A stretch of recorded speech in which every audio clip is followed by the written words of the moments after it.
Good evening, everyone, and welcome to another episode of the Empire State EndZone. Alongside my colleague Francis Boeck, my name is Jacob Fyock. And Francis, 4 weeks now, we have now officially hit the halfway point for a lot of these teams here in the regular season. They're about to go battle it out now. A lot of them being their divisional matchups, some of them being non-divisional games, to see how far they can go with a chance to get into a postseason berth. Jake, I don't want to use the C word, but some of these teams have a very good chance of putting themselves in a really good position for first place, or at least we could find out down the road. This was the night when first place was decided. A couple of these games, actually a lot of them, could probably determine who gets first place in a lot of these divisions. So that's what I'm really excited about. A lot of undefeated teams going head-to-head, so this one is going to be big. A lot of big games tonight. Yeah, a lot of big games, and why don't we go ahead and show you the top 8 games on the board. This is brought to you by Dan Cha-Cha Injury Attorneys. So for the 8 games you see on that screen there, Game 1, Eden going to be taking on Roy Hart Barker. Game 2, Clarence against Bennett. And in Game 3 will be JFK versus Medina. Game 4, Sweet Home versus West Seneca West. Game 5 will be Portville at Fredonia. And in Game 6, it could be a very fun one tonight as Cathedral Prep takes on St. Francis. Game 7 will be Will North versus Niagara Wheatfield. And then Game 8 will be Star Point versus South Park. And depending on how much this goes in with our broadcast and our huddle schedules, we hope that obviously all 8 games will pop up, and we'll show you all 8 there. If not, we have some backups. Yeah, we'll pivot to another game. But why don't we go ahead and just feature go more into depth with these 8 games. We'll start off with Eden and Roy Hart Barker. This game is going to be brought to you by Damon University. Damon University is a private, non-sectarian university in Amherst, New York, offering undergraduate and graduate level degrees. Visit damon.edu to schedule a tour today. And Francis, looking at this game here, I feel like a lot can happen in this one. And a lot of it has to do with the success that Barker Roy Hart has had so far this season. They took down Medina last week. That was a Thursday night contest battle. They won 29-22. They made Medina commit several turnovers, and Barker Roy Hart took advantage of it, including their senior Anthony Adenoff, who recovered a fumble and took it back for a touchdown. But he wasn't the only one that also had a lot of success on the defense side of the ball. Tyson McCaw, who's a defensive back, he's their starting quarterback. Defensively, though, in that game, he had an interception. Carter Der Sarkisian also had an interception in that game as well. So they have shown so far in Class C North that they are going to be up there right now as one of the top teams in Class C North. Now, I know they're going to face more teams in their division as the season goes along, but they're off to a really good start. 2-0 in that division, 2-1 overall. But they got a really, really good challenge against Eden North Collins. I think this game will show you where Barker Roy Hart stands in that division. For Eden North Collins, they've continued their hot run. They took on JFK last week. Brady Waring, their senior quarterback, put on another show, threw for 280 yards, 4 touchdowns, also ran for the ball 83 times and had 2 rushing scores. So their win over JFK, Francis, it matches their win total from last season. The last time Eden North Collins won 3 in a row to start the season was the COVID year in 2021 when they finished the year at 4-2. And I know there's a lot we can say about Brady Waring. He's already the New York State record holder for most passing touchdowns in a game. Frank Wolf, who's with us behind the scenes, though, him and Tom Prince were part of the Wednesday Football Weekly show down in Wingnuts this past Wednesday. Brady Waring was interviewed by Tom. Just a phenomenal kid. Very positive, straightforward, positive mindset, knows what he has to do. So it's been no surprise the amount of success that he's had so far. His wide receiver duo, though, has also been incredible. Silas Nellis, Isaiah Nellis. Silas had 2 touchdowns receptions, 9 catches and 200 yards receiving. Isaiah Nellis is 3rd in Section 6 with touchdown receptions with 7. And then name some other guys. Sam Stewart leads the team in tackles. Sawyer Balone and Hunter Esford also in there as big tacklers. This team, I think, the challenge is going to be, and they've had some little struggles with the running defense, but if they're able to figure that out, they can, have a great job trying to go to 4-0 overall, 3-0 in Class C North. But I mentioned about Barker Royhart. If they're able to stay on their game plan too, Francis, I think this could really open up that division more than what it already is right now. Yeah, you mentioned it. You look at the C North division right now. The only 2-0 teams are Eden North Collins and Barker Royhart. Cleve Hill is undefeated. They're only 1-0 though, so we could be talking about at the end of the year that this game kind of determines 1 and 2 in this division. Next, we'll move on to game number 2, which is going to be Clarence at Bennett and is brought to you by Richmond Vana. Richmond Vana LLC has the skills and experience needed to handle a full range of car accident claims, including those with multiple parties and catastrophic injuries. Call 671-4341 for your free consultation today or visit richmondvana.com. And this game, Jake, I know it's a non-league game, but the reason we picked it is because this is truly, I think, a measuring stick game for Bennett. Let's look at their schedule so far. First week, 18-13 win over Niagara Falls. Now, it looks like Niagara Falls looks pretty good, so maybe that wasn't so bad that it was close. Their second game, they won out to Ohio, Washington Massillon lost 35-0. Obviously, Ohio, they live, breathe, and eat high school football out there, so that's not a total shocker that you might lose to a top team out of Ohio. And then they come back here and win at Hutch Tech 62-0. That's kind of what we expected from them. But now Clarence, who we've also seen, they've put up a team that's 2-1. Their only loss is a touchdown last week to West Seneca West, who we're going to get into in just a little bit. So this is a non-league one, but it's a chance for Bennett to really show, okay, are they the Bennett of what we've seen the past few years, a team that has competed for sectional titles, that has gone on to the state level, or is this a program that is taking a bit of a dip this year? And are other teams coming up to the top of AA? Some guys to watch out for on this Bennett team. Jimmy Valentine, he's their leading rusher, 286 yards, 3 touchdowns. Their top receiver is Jack Estridge IV, 6 catches, 115 yards, 2 touchdowns. And their quarterback, sophomore, Jacob Dowell with 202 yards and 2 touchdowns. I know it doesn't sound like a lot, but when you look at their game last week against Hutch Tech, they really spread it around in terms of the stats. So I think if you were to go on their website, I think they have something like 6, 7, 8, 9 guys who I think have a touchdown this year because they were able to get one in that last game. Everybody eats mentality. Exactly, which is not a bad thing to have. So that's why those numbers, I think, are a little lower than maybe we'd expect.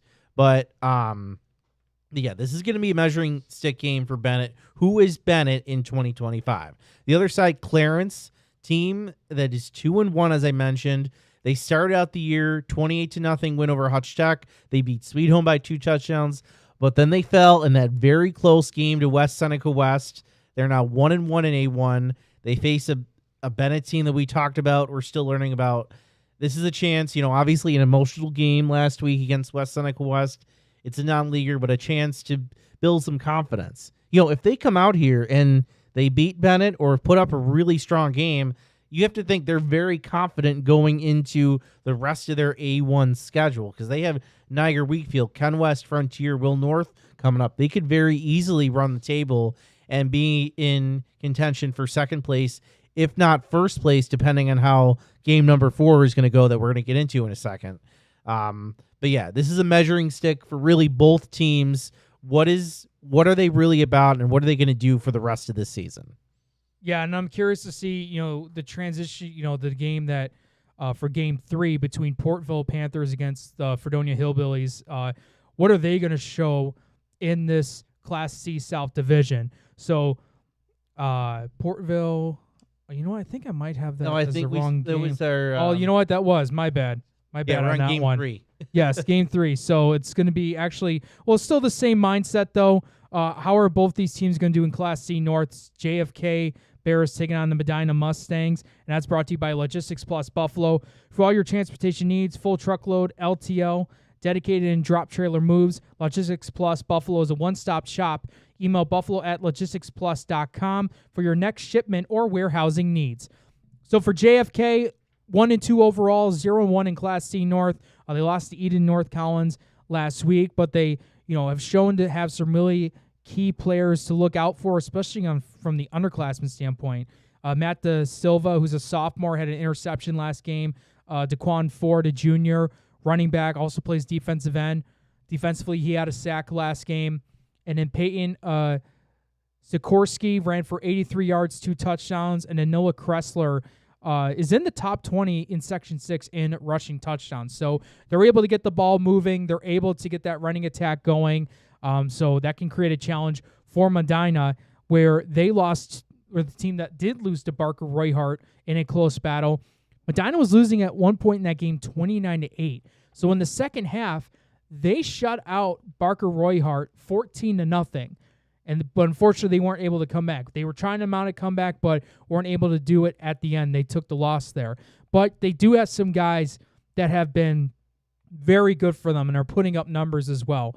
I'll start with their senior, Colton Fletcher. Caught all 3 touchdowns last game. For season stats, Colton's up there in Section 6 in receptions, receiving yards, and touchdown receptions. And he's also in the top 10 in total tackles. This guy will do it on both sides of the ball. Great hands. And when it comes to awareness on the defensive side, he knows where to be at the right place, right time to wrap up opponents. And then their junior quarterback, Preston Woodworth, who I believe was their starting quarterback last season as well. Heading to his junior year this season, last game against Barker Royhart, threw for 3 touchdowns, but was also picked off twice. But Preston is ranked 3rd in Section 6 in passing yards, and he's in the top 10 in passing touchdowns. On defense, he also has 3 interceptions on the season, as well as a defensive touchdown. And then their senior Christian Moss, top 10 in Section 6 in rushing yards and rushing touchdowns. And then Avion Johnson, their senior, 2 sacks on the season. So there's going to be a lot of key guys here that have to step up and play for both teams.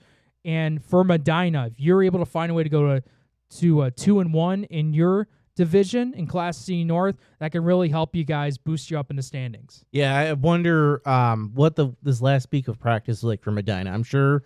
I think we can fairly call that an upset, I think, for us. I'm sure it was an upset for Medina. They weren't expecting that well. So was that a mental thing? Is Barker Royhart really just that good and we weren't aware of it? Or maybe Medina wasn't ready to play, and hopefully tonight they'll be more than ready to play in this one. All right, next we'll move on to game number 4. Game I'm really looking forward to.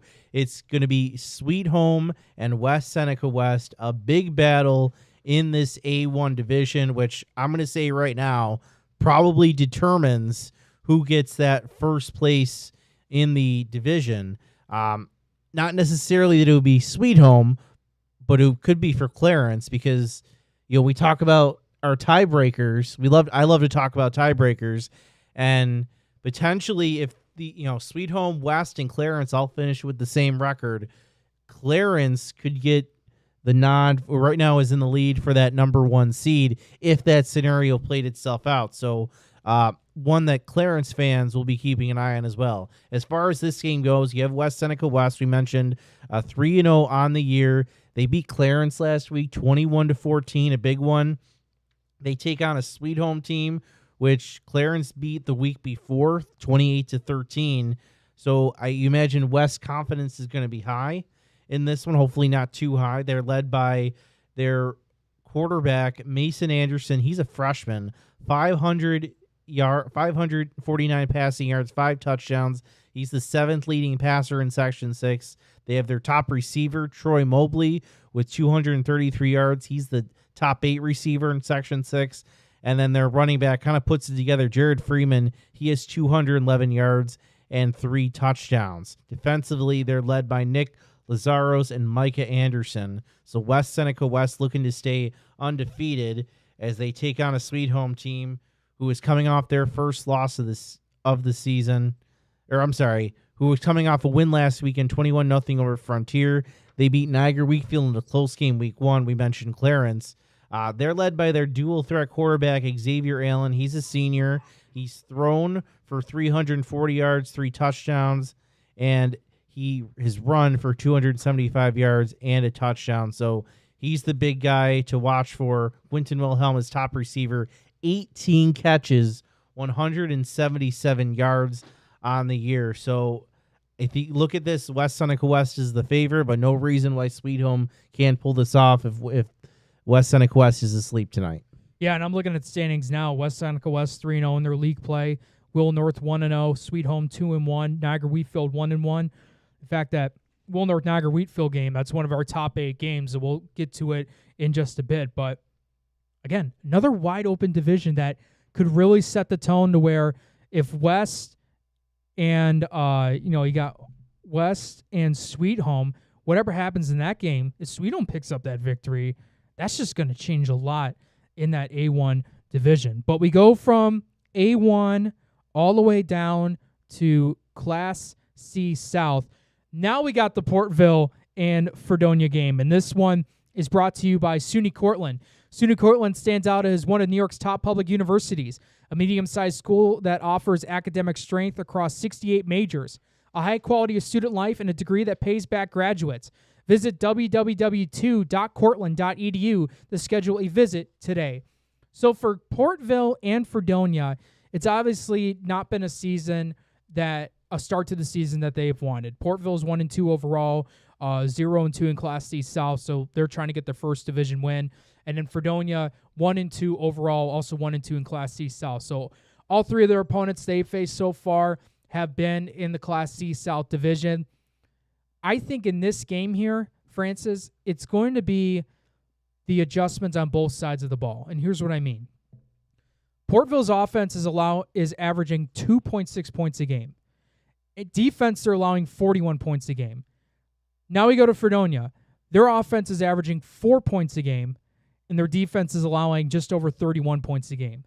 This has to be a game for both coaching staffs on each team. Which defense is going to be more resilient? Which defense is going to understand what the offense is giving them and how do you stop them? And then which offenses on each side of the ball is able to have better game planning against those respective defenses, I think. This has to be a part where for both teams where you got to get as much scoring as you can because it's been a struggle for them to score so far this season. And for Fredonia specifically, because they have that one win in the division, if you pick up this win, go 2-2 in the league division, it pushes you up a little bit, gains you that little momentum. For Portville, it doesn't statistically take you out of the equation just yet. So this is going to be an interesting matchup, for 2 of the bottom 3 teams in the division. Whoever gets this win is obviously going to gain momentum once that game goes final. All right, now we move on to game number 6, a late edition for us. We are going out of state for, I think, the 3rd week in a row, Jake. Yeah, I want to for this one, 3rd week in a row. It's Cathedral Prep out of Pennsylvania hosting St. Francis from, of course, Ethanol Springs in the Hamburg area. That's our game number 6 for tonight. St. Francis is 2-1 on the year. They defeated Jackson in their first week. That was the back and forth game we were following, 42-35, and then they won 20-15 over an opponent that is not in my notes for some reason. And then they lost last week in a game in our air against Catholic Memorial, 56-32. This team is led by their quarterback, Trent Buttles. He's the junior. They also have Dominic Cook Jr., the transfer from Joe's, Tyrone Clark Jr., the transfer from Lackawanna. And this St. Francis team really seems to be loaded with a lot of new pieces on there. And they're going to have a big test against Cathedral Prep, a team that Canisius has played, St. Joe's has played over the years, team we're not totally unfamiliar with here in Western New York. And it's just going to be another test for the Red Raiders because next week they have St. Joe's, who, by the way, plays Canisius tomorrow in a game that will be right here on Western New York Athletics. Putting that aside, looking at this Cathedral Preparatory School, this Cathedral Prep team, they're 3-1 in the season, of course, started earlier in PA. Their first 2 games were very close games, or were very close. They lost one, or they won the first, they lost the second, and then last week they had a big 58-7 win over Warren High School. So a team that has played different types of competition. We'll see how the Red Raiders match up this tonight. Yeah, Oh, we should mention that game number 6 is brought to you by G&G Fitness Equipment. G&G Fitness is a full-service provider of specialty home and commercial fitness equipment, locations in Buffalo, Rochester, and Syracuse. Visit livefit.com. Yeah, like you mentioned, just another non-league matchup there, out-of-state opponent. But you know what? Again, with some of those teams that we've just mentioned, you know, they want to face these tough, competitive teams out of state to set themselves up for their own competition once they get back here playing against Section 6 high school football. So, you know, that's going to be a tough challenge for St. Francis, but you pull off that win. It's going to be very helpful for you down the stretch. What's also going to be helpful for one of these teams in Class A1 is Williamsville North taking on Niagara Wheatfield, and that game is brought to you by Binghamton University. So for Will North, 1-2 overall, but that one win they did get this season was in Class A1. They had a dominant win over Kenmore East last week, 51-6. Ran the ball for 5 scores, also threw for 2 touchdowns, and they also got an interception and sacked the quarterback 5 times. Some key guys to look out for: their senior safety / quarterback, A.J. Weissenberg. He's had 3 total touchdowns last game. Jordan Brown rushed for 3 touchdowns last game. And then their senior offensive lineman / D tackle and Josh Newman, who was a Week 3 Trench Trophy nominee. I mean, this Will North team's got some talent. They got some guys, you know, that can go and battle hard, and they're going to have to do that against a Niagara Wheatfield team that fell to Niagara Falls last week. They made that one a game. Until Niagara Falls took over in the fourth quarter, they also did the same to Sweet Home in Week 1, only losing to Sweet Home by 2 points. So Niagara Wheatfield can be resilient. They're going to battle with you, and they're going to make it tough on your offense to move the ball around. Overall, their record 1-2 overall, and they're also 1-1 in Class A1. Defense last game was great, though. Even though they lost to Niagara Falls, they got to the quarterback 6 times. That is just incredible to have, you know, no matter who you're going up against.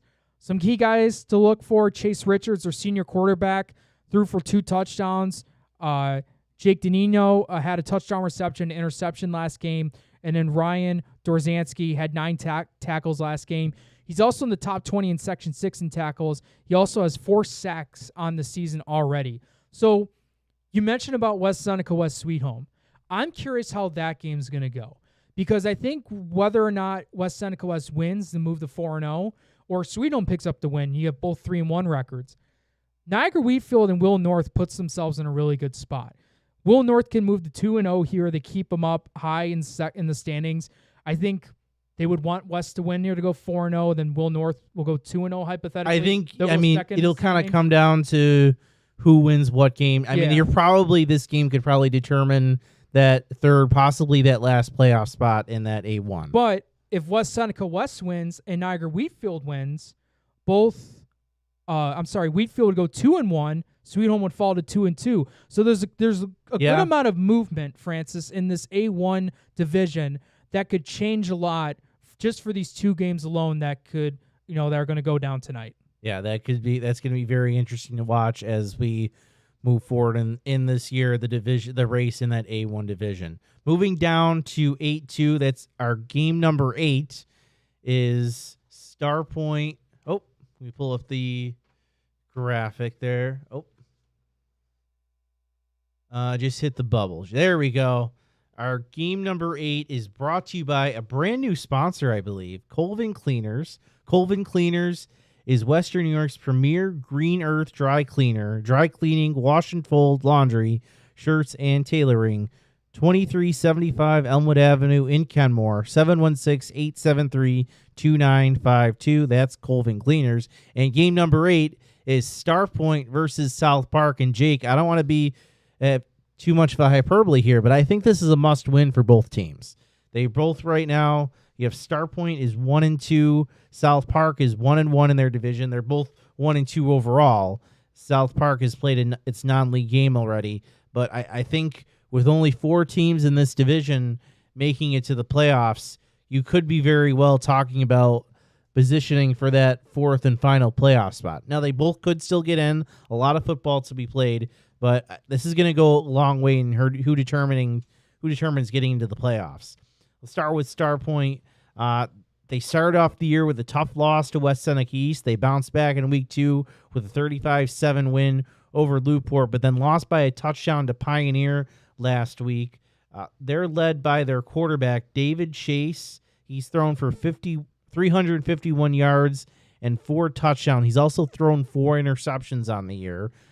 His running back is Victor Collins, a very strong junior. I've seen him in person, 234 yards and 2 touchdowns on the year. And who's also their leading tackler on defense with 37 total tackles. That's 5th in Section 6. That's Star Point. On the other side, you have South Park, who is led by their quarterback, Jalen Brown, a sophomore, 24-42, 316 yards and a touchdown. His top 3 receivers all have over 100 yards on the year and at least 7 catches. And then in the backfield, running the ball, they have a freshman, Rashawn Robinson, leads the way with 161 yards and a touchdown on the year. I know it looks like we're turning on some of our scores right now, but that's look at that. So at this point, why don't we take a short break? We'll come back. We'll take a look at our live scoreboard. We'll talk about the games from last night and look ahead to what else is on the docket for tonight. This is the Week 4 edition of the Empire State EndZone. Stay tuned. I'm George Wiley, a senior at Canisius High School. As the only Jesuit high school in Western New York, Canisius delivers a life-changing education. Canisius prepares young men for acceptance into the nation's finest universities, and our community supports us at each step of our journey. We are proud of our excellent athletics and our emphasis on service. This place is special. Let us show you why. Experience firsthand the excellence of Canisius High School. Schedule your visit at canisiushigh.org.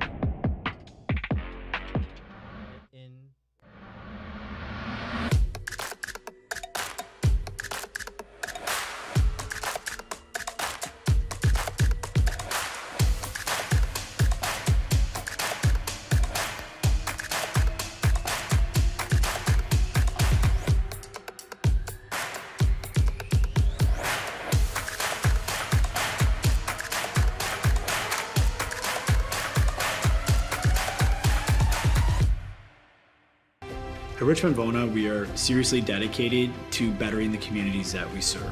If you put your trust in us and hire us, we promise to take care of everything. Call us as soon as possible so we can start the investigation to fight to get you the settlement you deserve.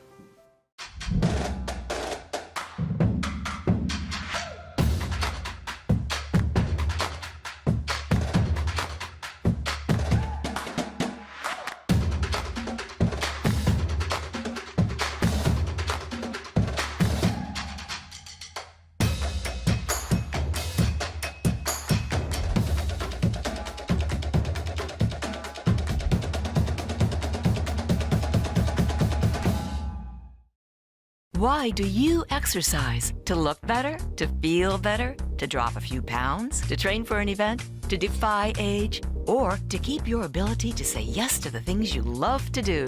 Whatever motivates you, G&G Fitness Equipment is here to get you there. Treadmills, ellipticals, rowers, bikes, home gyms, and accessories. We'll pair you with the right equipment, teach you how to use it, and be there every step of your fitness journey. G&G Fitness. Your goal is our goal. Wing nuts. You still got to go. Have you guys tried Room 40 yet? Looking for the perfect spot to throw your next party? Say hello to Room 40, our private event space at both Wingnuts locations. Maybe you got a birthday, a graduation, anniversary, business event, rehearsal dinner, or even a sports banquet. From intimate get-togethers to rowdy celebrations, Room 40 is built to handle it all and fits up to 60 guests, with custom food and drink packages, flexible setups, legendary Wingnuts hospitality, and all the wings you can handle. If you're planning a celebration or get-together in Buffalo, this is where the party's at. Local vibes, zero stress, all fun. Book Room 40 today and throw a party Buffalo won't forget. Hit the link in our bio or visit wingnutsbuffalo.com/room40 to book now. All right, well, I'll go if you go to Wingnuts. Deal. All right, guys, welcome back, everyone, to Week 4 of the Empire State EndZone. And Francis, you wanted to go talk a little bit about a couple games that happened yesterday. We had a couple games that went final, but there was a key one there you wanted to, really focus on. Yeah, 5 games were on the docket last night. You had Will South pick up a 41-12 win over Newport. East Aurora Holland 22-14 over Dunkirk. Health Sciences, they blanked Amherst 36-0. And then Pioneer defeated Cheektowaga 20-12. But the game I saw, the game was on TV last night. Williamsville East and McKinley, which at times was literally a monsoon at Riverside, which was crazy to me because I was just maybe 10 minutes away in Tonawanda and it had no rain. But McKinley won that one. It was a little bit of an ugly game because of the weather. There were some fumbles, it was getting a little chippy, but ultimately McKinley just, especially in that second half, just powered through Will East. They showed they have a great line. I would have liked to see in drier air what Will East passing game would have done and how McKinley's defense would have battled that. But McKinley right now looks like one of the best teams in Section 6. Remember, they played Lancaster to 1 point in AA. Yeah. So they're we already knew they were a pretty good team kind of week 1. They're handling business right now, and then they have a date with Health Sciences. We mentioned just won 2 undefeated teams in Class A2. That game probably determines who gets the 1 seed in that division. Yeah, that'll be next Friday, October 3rd for 7:30 kickoff. And I think that's going to be on our air, right, Frank? Yeah, that's going to be on our air. So, well, definitely tune into that one. That smells like Game of the Year candidate to me there, Francis. But so we mentioned about those games. We mentioned about our top 8 games that we will be bringing to you shortly. Francis, I'll just start off real quick with a game that we haven't shown yet in the top 8 that I think would be a really good one. But you mentioned, yeah, can we actually pull up? We should mention that we have our live scoreboard going tonight, as we had every the previous 3 weeks of the season. We'll have it up in just a second. There you go. It's our live scoreboard, which is presented by Western Division, home of the great rate. So, yeah, these are all the games that are going to be taking place tonight. We did have already a game that did go final. Southwestern Frewsburg beat Springville via the forfeit. Springville, unfortunately, did not have enough players, so they had to forfeit their game. So we do hope, though, that they will have enough players next week and able to obviously continue on their season. But that's our scoreboard. We'll be updating that the next 3 hours, but it's going to be a fun one. I will say this, though. If you saw us last week, I was really hoping we would get them all. That's my goal tonight. I want to see if we can get all the scores in tonight. I feel like that'd be very cool to show for you guys later on tonight. As I was just going to mention earlier with you, Francis, there's some other games that top 8 games we're not showcasing, though. I will say, though, for one, in my opinion, I think what's going to be a good one is Depew against Maryvale. Both teams are 3rd and 4 in their division right now in B2. Iroquois and Lackawanna, they're the top 2 seeds in B2. They take on each other tomorrow. So that's going to decide who might get the number 1 seed for now in B2. But looking at for Depew, Maryvale could bump up there to go 2-1. Depew could probably get that win and go 3-1. So they could put themselves in a spot to possibly get the second place spot right now in Class B2. So that's one game tonight I'm really focusing on. Who's going to come out with that divisional win tonight? All right, one game I'm focusing on. 2 of the last 3 remaining unbeaten teams in Class D square off. It's Newfane heading to Randolph. Both of them 3-0, 2-0 on the season. And this one, very big. Obviously, Wilson is still undefeated. We had them on last week. This Newfane team, they're led by their dual threat quarterback, Max Capon. He has thrown for 423 yards and 2 touchdowns. He's also run for 400 yards and 6 touchdowns on the year. His top receivers are Nazir Spencer and Jake Morello, both with 9 catches on the year. On defense, Jake Morello leads the way with 27 total tackles and 1 tackle for loss. And then Isaiah Gershung has 2 picks on the year for Newfane. On the other side, you have Randolph. They are led by their running back, Kevin McElwain. He has 253 yards, averaging 5 yards a carry with 3 touchdowns. And then Jackson Morrison is their top quarterback with 236 yards and 2 touchdowns. We also should mention Alexander Garland, 138 yards and 2 touchdowns on the year. So that's another game we're keeping an eye on as well. So I just got a text from Joe Kraus. I believe he's at the Eden Roy Hart Barker game. So he'll go ahead and call in later tonight once that game goes final, just to get a quick synopsis of what happened. Can we in show our that top 8 contest. games to our audience real quick once again? Or can we do the graphic actually? There we go. Top 8 games of Week 4. It's presented by Dan Cha-Cha Injury Attorneys. You can take a look at them there. Eden Roy Hart Barker, that one is started. Clarence Bennett, JFK Medina. I was going to say, quick scoring update to already start off.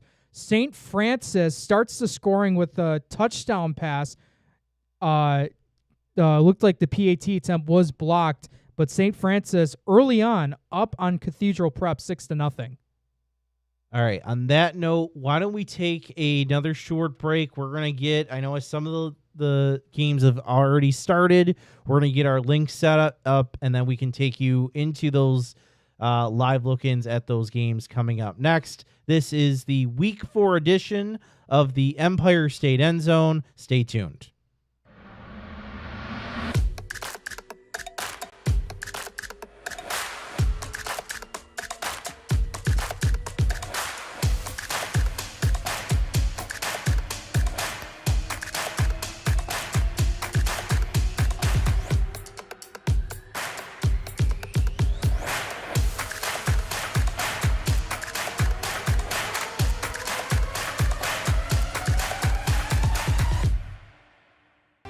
At Richmond Vona, we are seriously dedicated to bettering the communities that we serve. If you put your trust in us and hire us, we promise to take care of everything. Call us as soon as possible so we can start the investigation to fight to get you the settlement you deserve.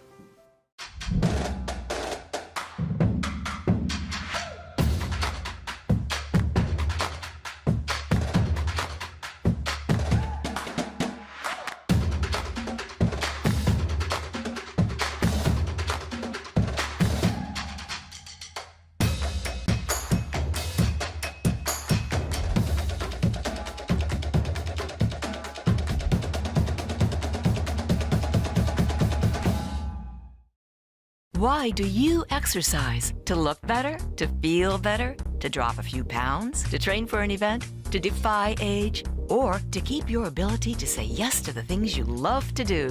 Whatever motivates you, G&G Fitness Equipment is here to get you there. Treadmills, ellipticals, rowers, bikes, home gyms, and accessories. We'll pair you with the right equipment, teach you how to use it, and be there every step of your fitness journey. G&G Fitness, your goal is our goal. Wing nuts. You still got to go. Have you guys tried Room 40 yet?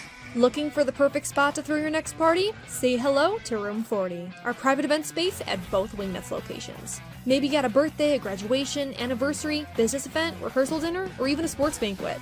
From intimate get-togethers to rowdy celebrations, Room 40 is built to handle it all and fits up to 60 guests, with custom food and drink packages, flexible setups, legendary Wingnuts hospitality, and all the wings you can handle. If you're planning a celebration or get-together in Buffalo, this is where the party's at. Local vibes, zero stress, all fun. Book Room 40 today and throw a party Buffalo won't forget. Hit the link in our bio or visit wingnutsbuffalo.com/room40 to book now. All right, well, we'll get I'll go if you go to Wingnuts. Deal. All right, guys, welcome back, everyone, to week 4 of the Empire State End Zone as we're taking a look at our Octobox here as it's presented to you But we don't have an Octobox. Dan Chacha, injury attorney. So, Francis, I know you and I were talking right as the break went on. Looks like we have a couple of live streams that aren't working yet. So yeah, we have 5 working right now. Trying to see. We're still working on the others. We might have to get a couple backups in, but that's okay. That's what we do here. Trying to see. Why don't we check out? I think game 1 or is game 1 getting close. It looks like game 3 is. Why don't we go with 6? That is St. Francis and Cathedral Prep. Looks like St. Francis already has a lead in this one. Yeah, they're up 6-0. They got a passing touchdown. They also, Francis, had a squib kick, and they ended up recovering that ball. So they have the ball at the 22 at Cathedral Prep's 22-yard line. They've obviously gone down the field more. It looks like they're, I want to say maybe the 18, maybe 19-yard line, but they're looking to quickly take a 2-score lead as one man goes in motion. Taking that snap, handoff over to the right side, try to spin through, stay up on his feet, and he got tackled down inside the 5. So great job by St. Francis. Looks like they have a chance to punch it into the end zone. We do have a couple of scoring updates. Ty Johnson from Bennett scored earlier, just about 5 minutes ago. Bennett's up on Clarence 8-0. And there was another score. Portville got the early lead. Jake Ziegler with a 2-yard touchdown run. Portville is up on Fredonia 7-0. All right, St. Francis first and goal. Snap. Handoff up the middle. That one's going to be stopped. Reminder, Game 6 tonight is brought to you by G&G Fitness. G&G Fitness Equipment is a full-service provider of specialty home and commercial fitness equipment locations in Buffalo, Rochester, and Syracuse. Visit livefit.com.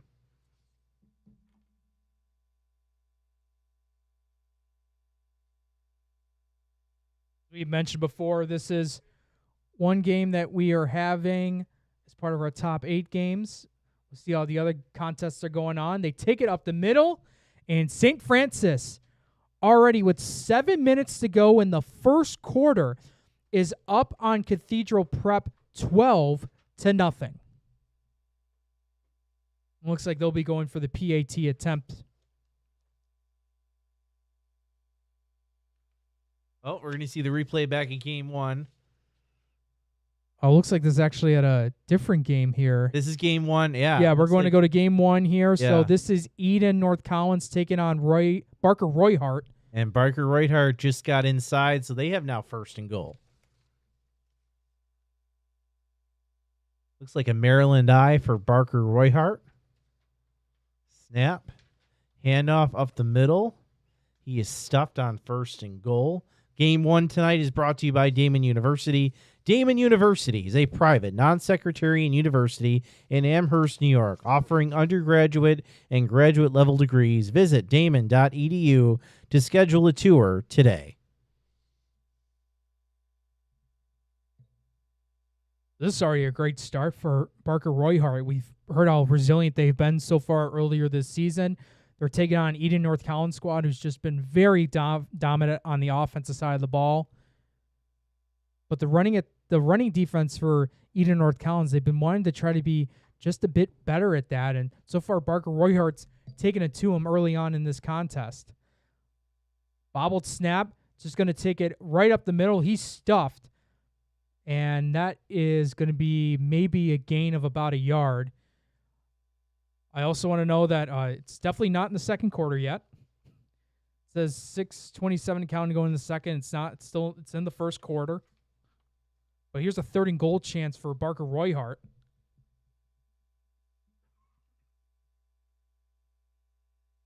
Carter Sarkisian going in to the huddle to get the play. Tyson McCaw, number 4, that's their quarterback. Going from the snap, rolling out to the left side. He's got a man open, and it's incomplete. Looked like that might have gotten deflected there by number 22. That'd be Trent Blaz, the sophomore. So that'll set up a 4th and goal. So a nice stop there by Eden North Collins.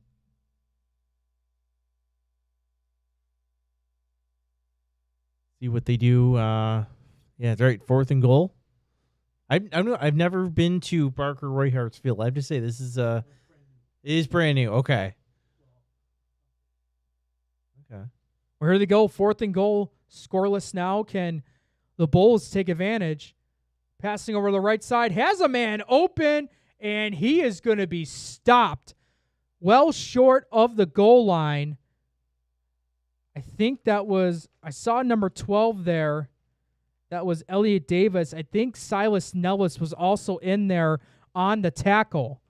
So a great job by Eden North Collins. They're going to be pinned their own territory, but what a phenomenal job by them to get a big stop. We'll go ahead and transition over to game 3 right now.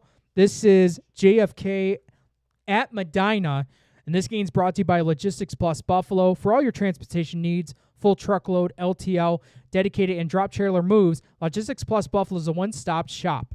Email buffalo@logisticsplus.com for your next shipment or warehousing needs. All right. Usually Medina has a scoreboard, but I guess they don't have one today. I don't see one. I think it's in the...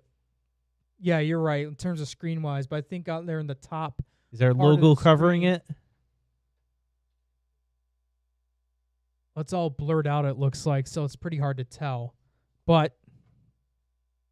You know what? Let me see if I can check on it from over here. You think it might? You think with our screen it might not show it? Might. Yeah. Let me double check. This is JFK with the ball. They're pinned in their own territory. They got to the 13-yard line. Nope. They are not showing a scoreboard. Scoring update. St. Francis goes up 12-0. I think we saw that on our broadcast, but it was Dominic Cook who found the end zone for a 2-yard run. So St. Francis up on Cathedral Prep, 12-0. And then a scoring update between Fredonia and Portville. Fredonia tying the game up at 7. Donovan Dowdy ran for a 21-yard touchdown, and they got the PAT. So 7-7 is the score between Portville and Fredonia.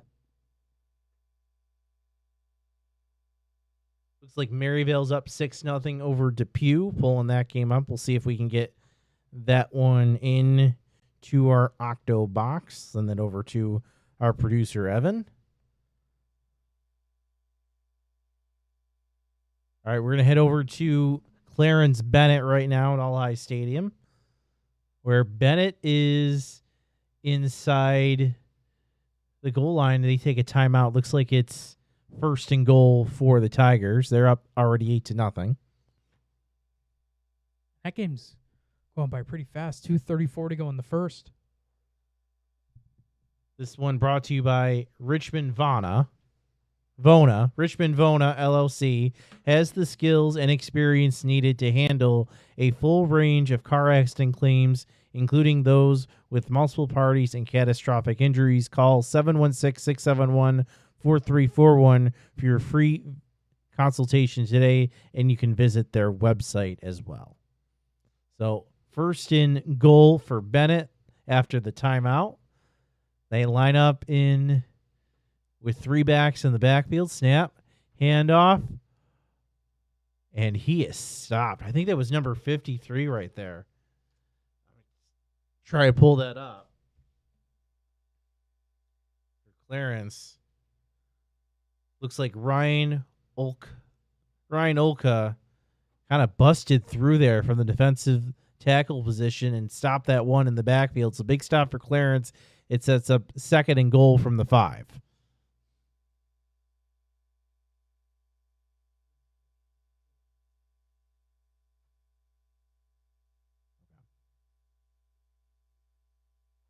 Okay.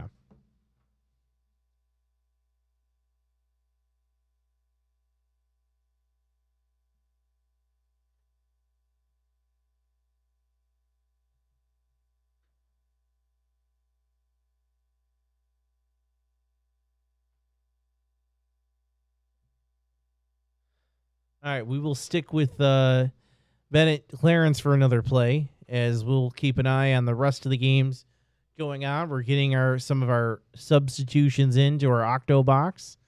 But right now it's the Tigers. Snap, handoff up the middle, and that's a touchdown for Bennett. So the Tigers go up 2 scores with 1:17 to go in the first quarter. Already taken into this Clarence squad, who's has had some really good competition, really good games they've played so far. So already a dominant effort by Bennett, which I think, Francis, that's what we wanted to see. What was this Bennett team going to be like in this non-league battle? And so far, they're taking it to this Clarence squad. Bennett is going to go for... Oh, they haven't updated it yet. Well, they should be updating any moment. Yeah, right now it should be 14-0. As Bennett goes for 2.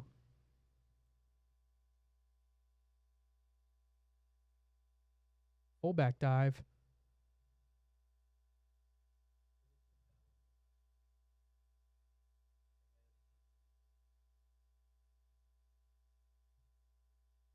All right. Yeah, that so it'll be. Yeah, it should be 16-0. It'll be 16-0. They haven't updated their scoreboard yet. Can we head out to game 3 right now? That's JFK Medina. And it looks like Medina just scored, so they're kicking back off to JFK. We'll try to get a scoring update on that one in a second. Why don't we head back to our Octo box? See what we have filled in right now. Game 5 is now in the bottom left-hand side is now Depew Maryvale. Game 6 is still Canisius Keezel Prep. Why don't we head to Game 6, actually? Yeah, it looks like there's something going on there in the red zone. Trying to see you hit. Looks like Cathedral Prep is inside the goal, but I can't. It's inside the St. Francis 5, but I can't tell right now for sure who has the football. Look, actually, it does look like Cathedral Prep. Yeah, that looks like the 1 yard line. They're in between the goal line and the 1 yard line. Cathedral Prep. Like St. Francis taking it to them early on. Prep now having a chance to cut it back to a 1-score lead.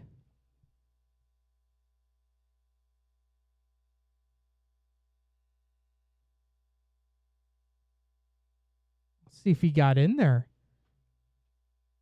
They're signaling touchdown, so he got in. So Prep able to cut the lead in half. As of now, it's 12-6. See if they go for a PAT or a 2-point try. This game here with St. Francis and Cathedral Prep, brought to you by G&G Fitness. G&G Fitness Equipment is a full-service provider of specialty home and commercial fitness equipment with locations in Buffalo, Rochester, and Syracuse. Visit livefit.com. All right, we may be able to get a West Seneca West. I'm told it's up on another website. So we're going to work on that. Thank you for our commenter for telling us about that. Let's see if we can pull it up. So Prep there we go. Just missed their PAT. Then they got a flag against them. All right, I'm going to go ahead and send the West Seneca West to our producer, Evan, right now. Why don't we head to, I want to say 5 right now. Looks like there might be something going on there. It's like Maryville. Also, it's already 7-6. Depew out in front. And Maryville looks like they're trying to score. And Depew just stuffing them right away. Looks like that was a 1st and goal at the 4. 95 seconds to go in that one in the first quarter. All right. Game number 5 is brought to you by SUNY Cortland. SUNY Cortland stands out as one of New York's top public universities, a medium-sized school that offers academic strength across 68 majors, a high quality of student life, and a degree that pays back graduates. Visit www.cortland.edu to schedule a visit today.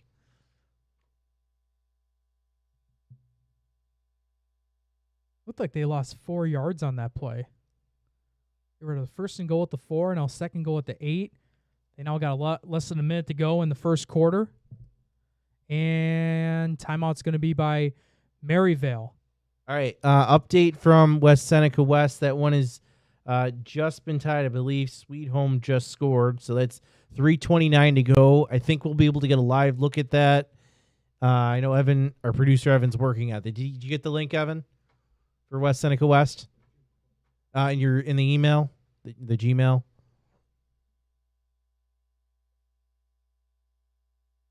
But why don't we head to the Octobox real quick while they're showing an ad on that one?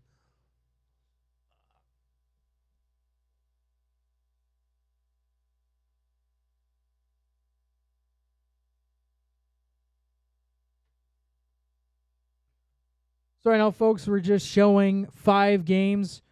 Right now, we're trying to get the other 2 coming up shortly. As our Octobox here is brought to you by Dan Chacha Injury Attorneys. Grab the West Seneca West one.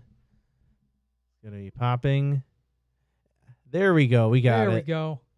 So right now, it's all tied up at 7 between West Seneca West at Sweet Home. They're at West Seneca West High School. Now why don't we go back to Game 5? Maryvale. It looks like we have an injured flyer. Looked like they just scored. Yeah, it looks like, you're right. It looks like they just scored 12-7. Maryvale leads. Looks about 50.6 seconds left in the first quarter of that one. Yep. So Maryvale just scored a touchdown. They're up 12-7. All right, we'll head back to our Octobox. Why don't we check out Game 3 real quick? Looks like Maryvale inside the red zone. And a delay of game on Medina.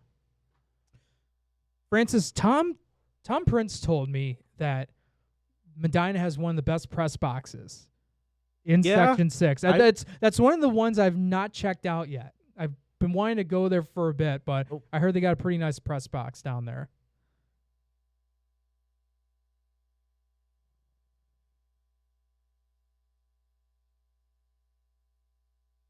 All right, which looks like I think we're multiple Falconer, Casadega Valley. Is that in your program or preview, Evan? Okay, let me fix that. Yeah, we're just having some technical difficulties on our end. Looks like we might get that Salamanca Falconer game going on. So we heard no score there, and now looks like we're gonna have a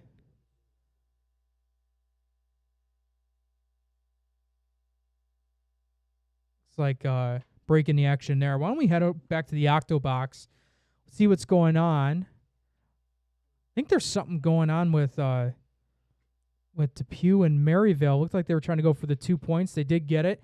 So Depew currently down on Maryvale 14-7 in that one. Just under a minute to go in the first quarter.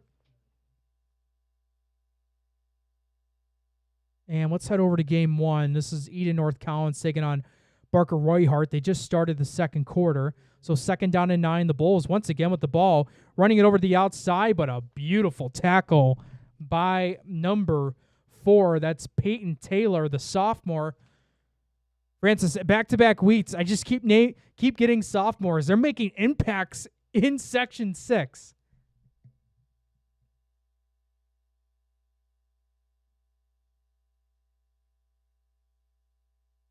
This is something where we haven't seen Eden North Collins do much on the offensive side of the ball yet.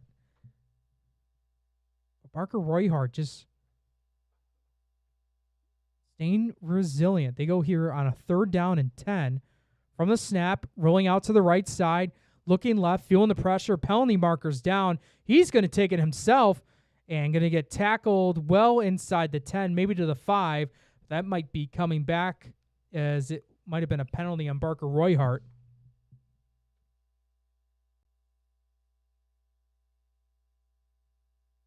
So the Bulls just having a golden opportunity, but might have been squandered due to a penalty. And that's going to push their offense back.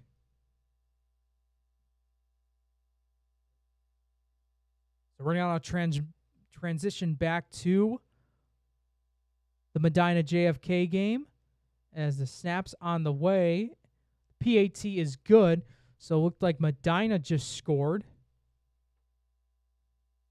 I am seeing an update from Lancaster. They are up 22-0 right now over Hutch Tech. That one, we don't have a time in that one, but 22-0 Lancaster leads right now. Oh, yes, I just saw that too. Bennett at the end of the first quarter, they're up 16-0. And then start of the second quarter, Salamanca against their opponent is scoreless.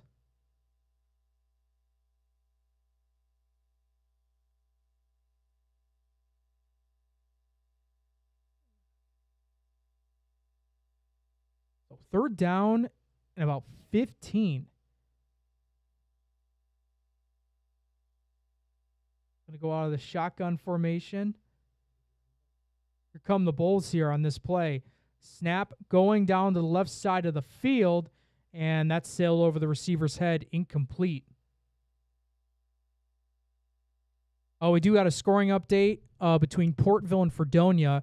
Portville is up on Fredonia 14-7, a 25-yard strike from Aiden DeFazio to Kingston Laux that put Portville up 14-7. That came from Gregory Larson over at WDOE.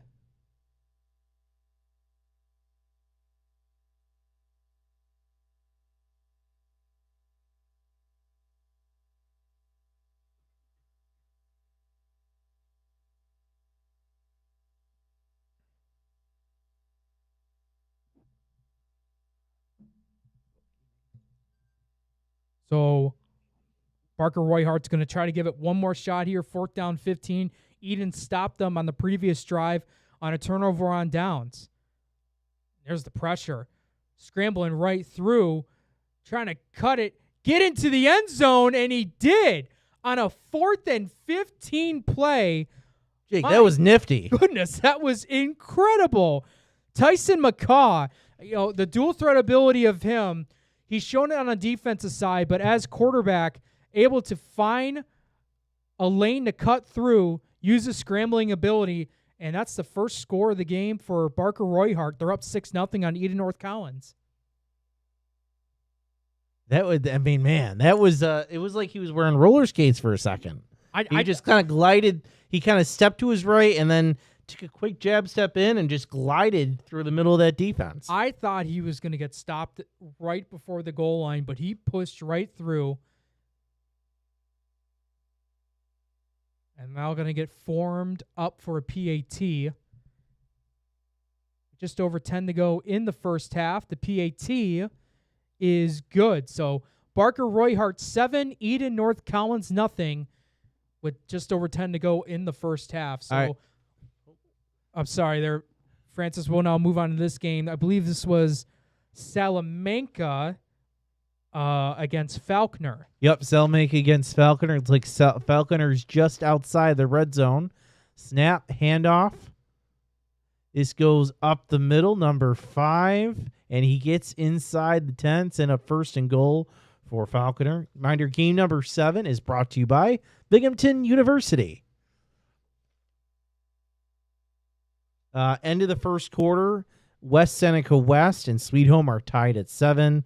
Another end of the first quarter score, we just got St. Francis leading Cathedral Prep 12-6. 2 games we're following as well tonight. We will have live look-ins from those games in just moments. Hope you guys are having fun. We just officially passed the hour mark tonight on these week 4 edition. So now moving over to the outside, and it's going to be a touchdown. So I believe that was Falconer. Yeah, Falconer that just scored. That was number 5. Yeah, let me see if I can pull it up on mine. I think I got it right here real quick. Taylor Jones, believed to be the guy who got it into the end zone on that one.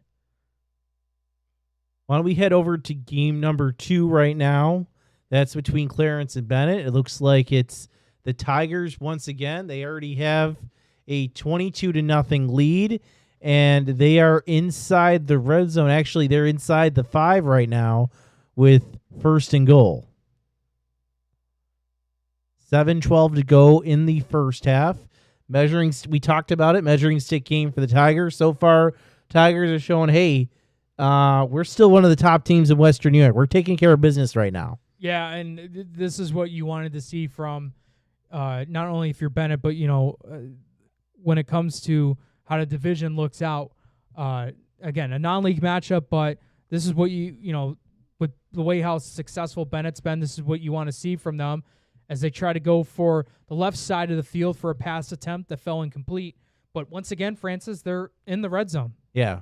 Tigers once again in the red zone. Looks like there is Looked like that might have actually been a 2-point attempt. Okay. So 22-0's the score. Bennett's out in front. All right. Game number 2 brought to you by Richmond Vona. Richmond Vona LLC has the skills and experience needed to handle a full range of car accident claims, including those with multiple parties and catastrophic injuries. Call 716-671-4341 for your free consultation today, or visit richmondvona.com as we move back to game number 1, where it looks like Eden just scored. Right here? Well, that was quick. I think Barker just scored like 2 minutes ago. Yeah, they're already Eden's kicking off, so they just scored. Must have missed the extra point in that one. Here we go for Medina, 14-0 over JFK. They just ended the first quarter. All right, when we head over to game number 6 at St. Francis and Cathedral Prep, looks like St. Francis, who already leads this one, they're looking for another score. I think they might be going for 2 here because they were up 12-6, so they must have just scored. Now trying to go for a 2-point attempt. Nice shimmy there by the QB. Finding a guy and got the 2-point conversion. That was incredible. Way to adjust. Go see what's on the left side. And for St. Francis, they're now out in front. I think it says 19, but I thought it was a 2-point conversion. Yeah. Yeah. Now it says 20-6 on there. 20-6, and this game reminder is brought to you by G&G Fitness Equipment. They are a full-service provider of specialty home and commercial fitness equipment. Locations in Buffalo, Rochester, and Syracuse. Visit livefit.com.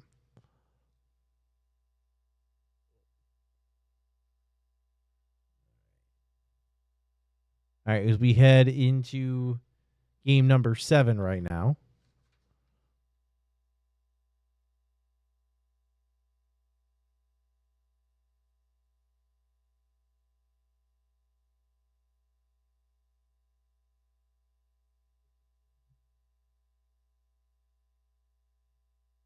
Oh, wow. What a big play by Faulkner. That's just incredible. And they were giving it to Salamanca early on in this contest. Looked like that was Patrick Braley, the junior there on the tackle. We'll go ahead and transition back to game 1. And Parker Royhart just scored.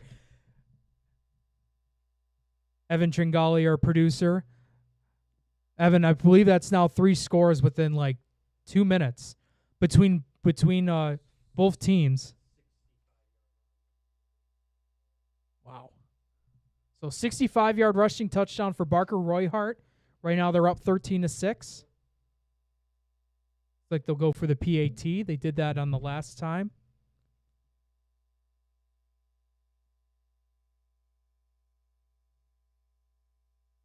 Want to check game number 5? Actually, both 5 and 8, it looks like are pretty close right now. So, let's see, they cut it over to the left side. Depew looking to try and score. Let's go quickly to game 8 right now. We haven't checked in with this one yet. It's Star Point and South Park. Looks like this one is tied right now with 5:01 to go. Newfane right now leads 21-0 over Randolph. I want to say South Park just scored in this one. Okay, South Park just scored, so they just tied it 6-6 with 5:01 to go. Let's head to game 3, where Medina just scored again. Last we heard, they were up 14-0 end of the first quarter, so it looks like they scored once more, so they have a 3-touchdown lead over JFK. By the way, that touchdown by St. Francis was by Tyrone Clark, who broke one for a touchdown, and they got the 2-point conversion. All right, we're heading back to Game 5, where Depew has the ball inside the 5 with 7:04 to go, down a touchdown, 2nd and goal for the Wildcats. And this game is brought to you by SUNY Cortland. SUNY Cortland stands out as one of New York's top public universities, a medium-sized school that offers academic strength across 68 majors, a high quality of student life, and a degree that pays back graduates. Visit www.2.cortland.edu to schedule a visit today. Looked like there might have been an official's timeout there. Oh, no, they're going to say it's an encroachment penalty on the defense. So Maryville commits a penalty deep in their own territory. Depew looking to knocking on the door, looking to punch one in and tie it up.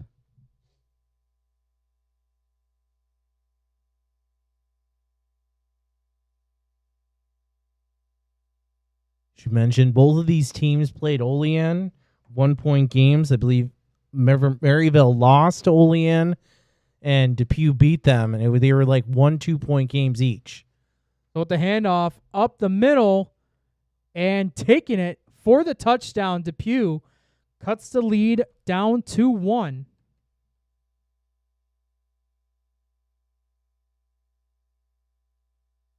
So this game living up to what we'd expect after seeing how these two teams played Olean earlier this year.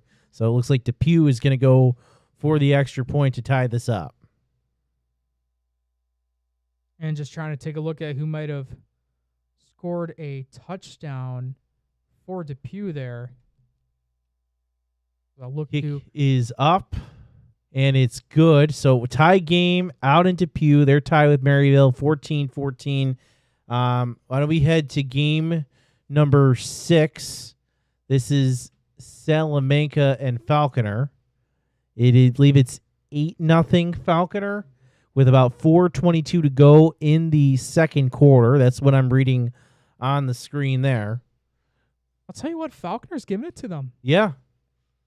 Shutting them out so far, but Salamanca looking to try to do something, but they're going to have to call timeout to get a second look. Can we do, I don't know if they're how many updates we have, Frank, if we can do a live scoreboard look or first look at the live scoreboard since these games have started. We'll pull it up in just a second here. As this game, we reminder, is brought to you by Binghamton University.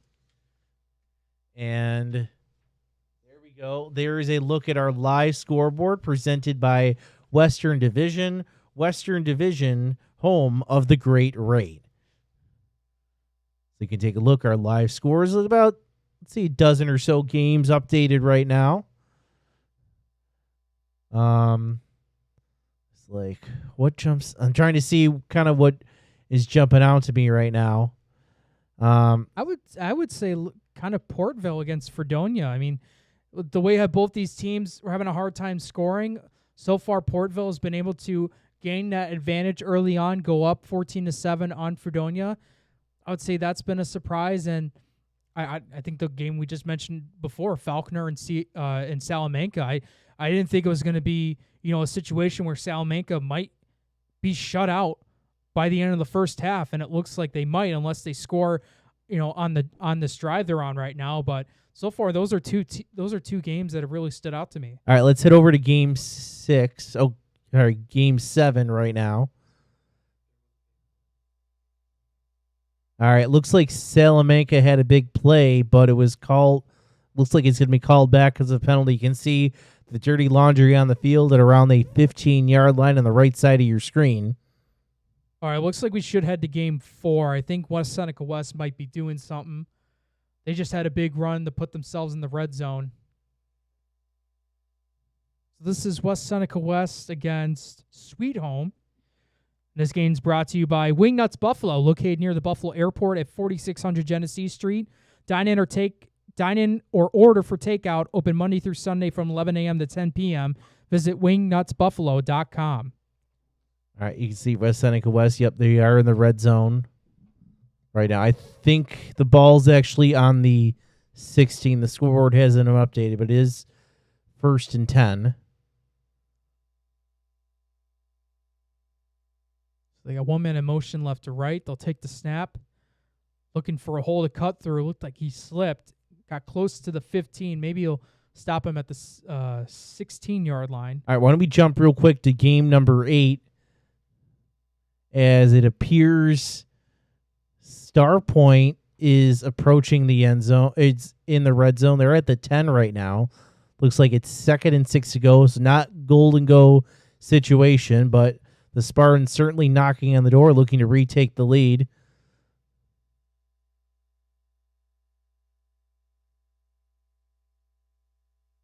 In the shotgun formation, trips to the right.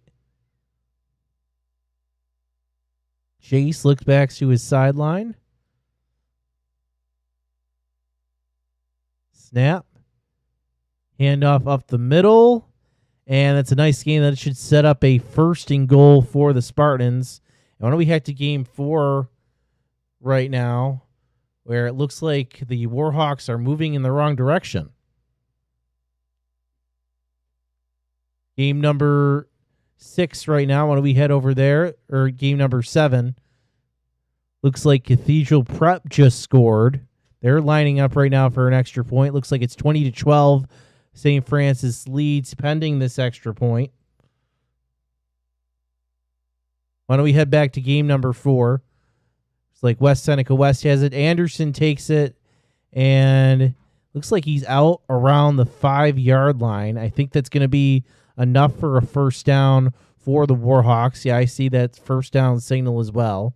When we head back to game number 6. Got a scoring update here. Joey Lancaster from Fredonia turned a short pass into a 61-yard touchdown reception.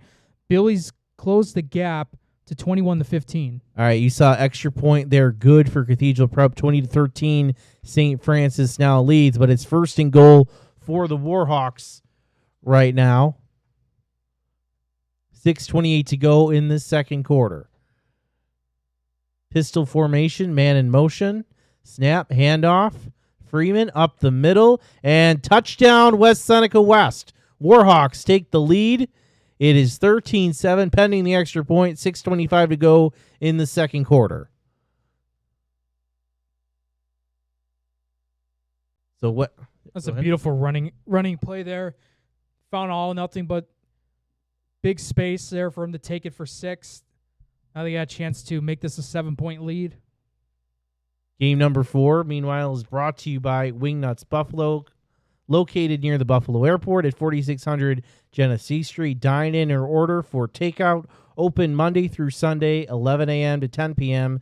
Visit wingnutsbuffalo.com as the extra point is good. And we head over to game number 7, I believe. Yep, game number 7. It's Salamanca and Falconer. It looks like Salamanca is inside the 10, 2nd and goal.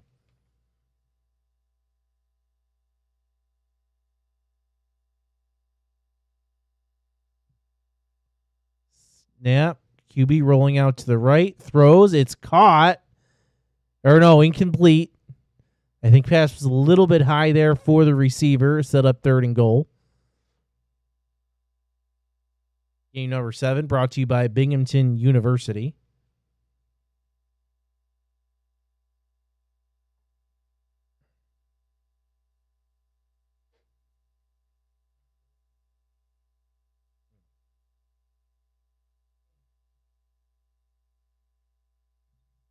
This is big for Salamanca.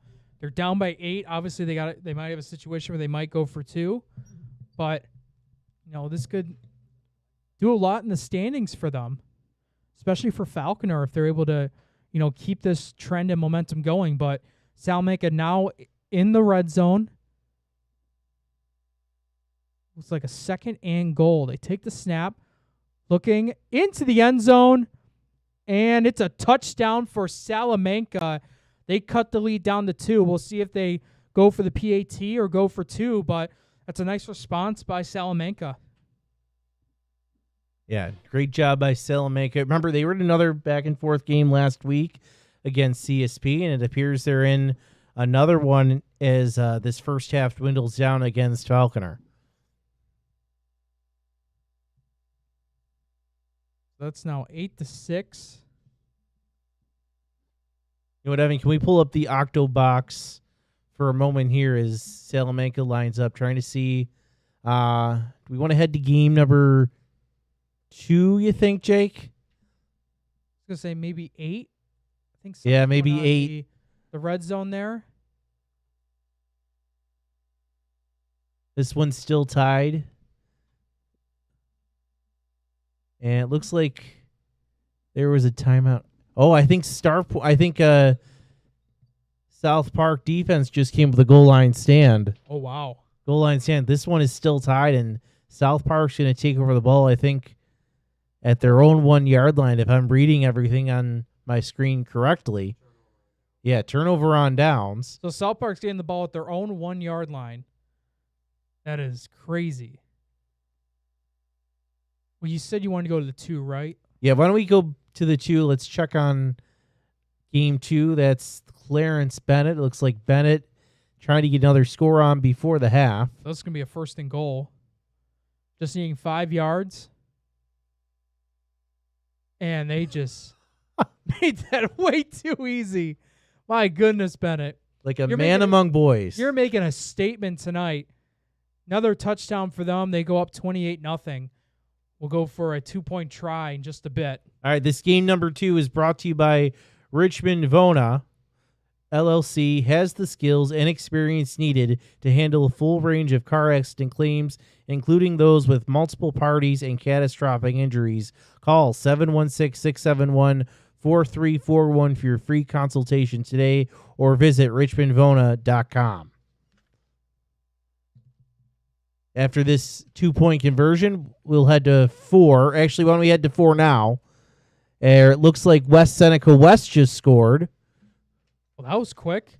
They just had a touchdown not too long ago. You're right. Yeah, you're right. So they just quickly responded back with, I believe that's 14 unanswered points.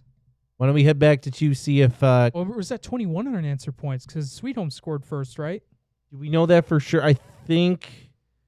No. It looks like West scored first. Okay. So 14 unanswered points. Well, 13 unanswered points. We'll see what they do on the PAT.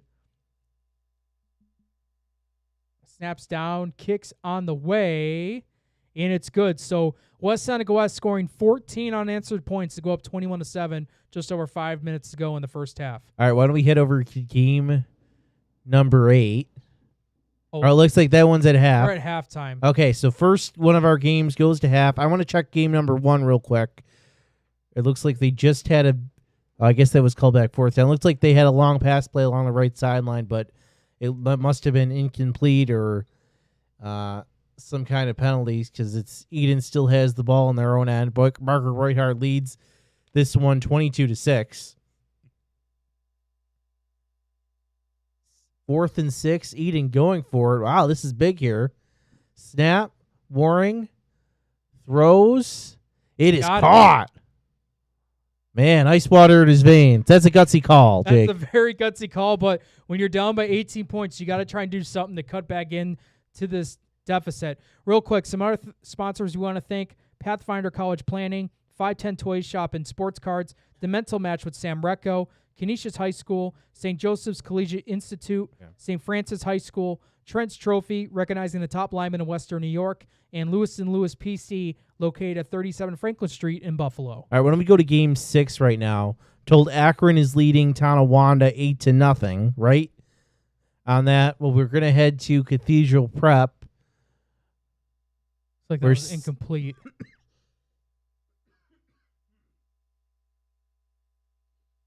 St. Francis still leading this one 20-13 over the hosting Cathedral Prep out of Erie, PA. We'll head to 3 right now. Or it looks like Medina just scored once again. We can't get to those touchdowns I enough. know. It's all good, though. But, yeah, Medina making a good statement here tonight as well. I think it's now 28-0, I think, unofficially in this one. Yeah, it seems like Medina seems to be back to their old ways. I think they look like the Medina we're used to in terms of scoring with an offense that scores quickly. Well, here's one that's kind of making a statement is Portville. Aiden DeFazio found Peyton Carter for a 46-yard touchdown. They are up on Fredonia 28-15. All right, when we head back to, it looks like Salamanca just hit the half in that one at 8, tied so at they 8. got the 2-point conversion, so they're tied at 8. Why don't we head back to game number 6? Like St. Francis still threatening inside the red zone. It looks like 3 minutes left to go in the half of this one. Shotgun for St. Francis. Snap. Handoff up the middle. Oh, he took it. He's in. Touchdown, St. Francis. I will get a roster in just a second. And this game's brought to you by G&G Fitness Equipment.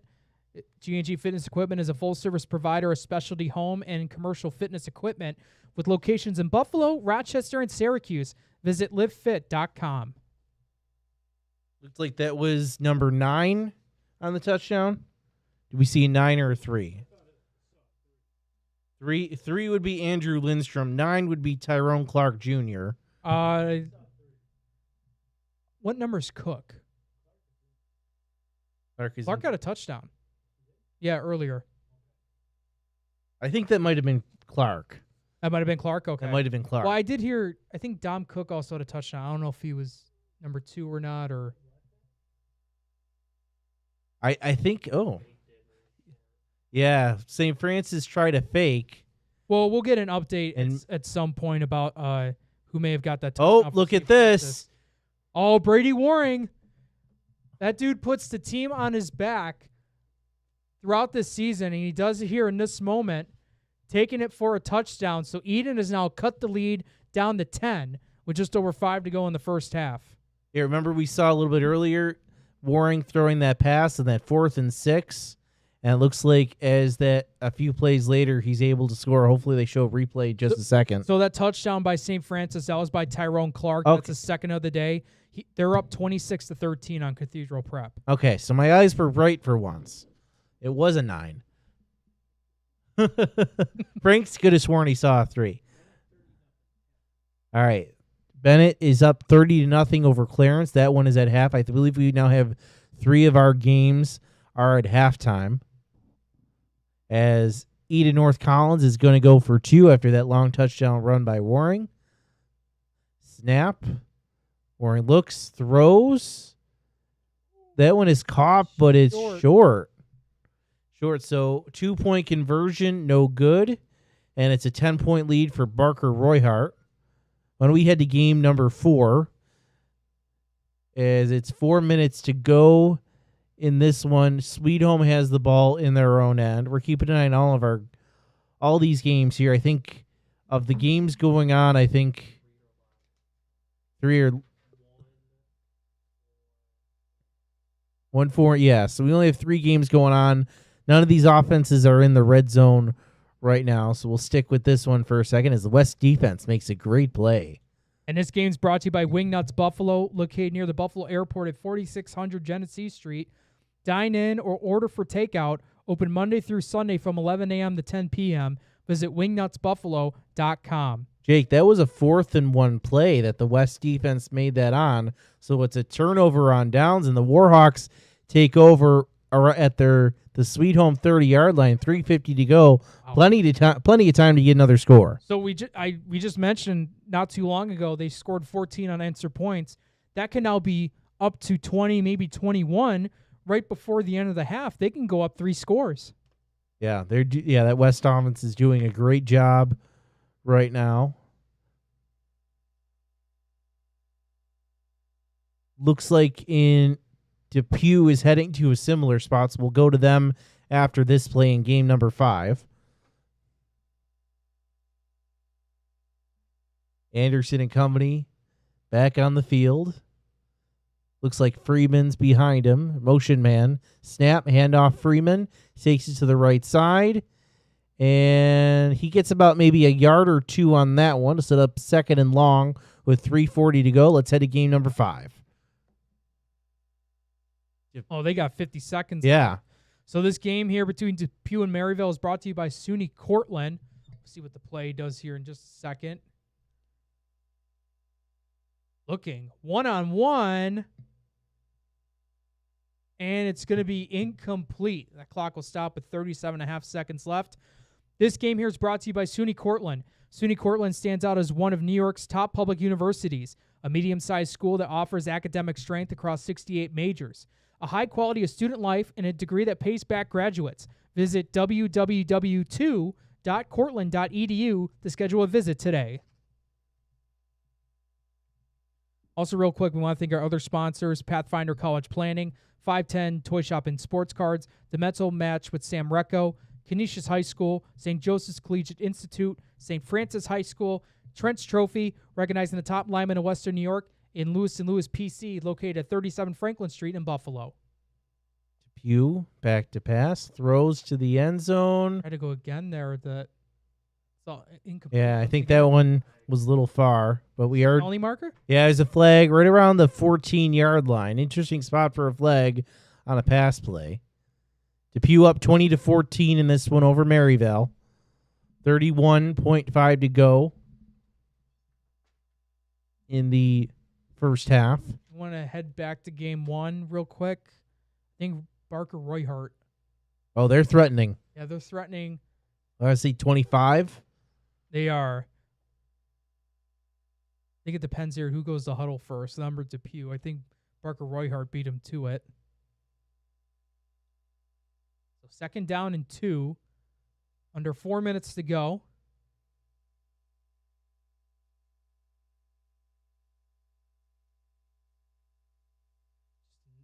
I believe that was a fullback dive. Just pushing forward. He broke right through. Touchdown, Parker Royhart. Just over 3.5 to go in the first half. They re-extend the lead. All right, we will get to that in a second when we head to 5, where it looks like penalty on Maryville. Again, they lead this one 20-4. Depew leads this one 20-14. First down inside the red zone. Throw to the right side. That one is incomplete. It'll set up 2nd down. Why don't we head back to 1, see if they'll show a replay of that touchdown.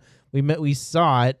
Fullback dive up the middle. I don't think anyone in that stadium expected that to go for a touchdown. Well, that was looked like that was for 26 there for Barker Royhart.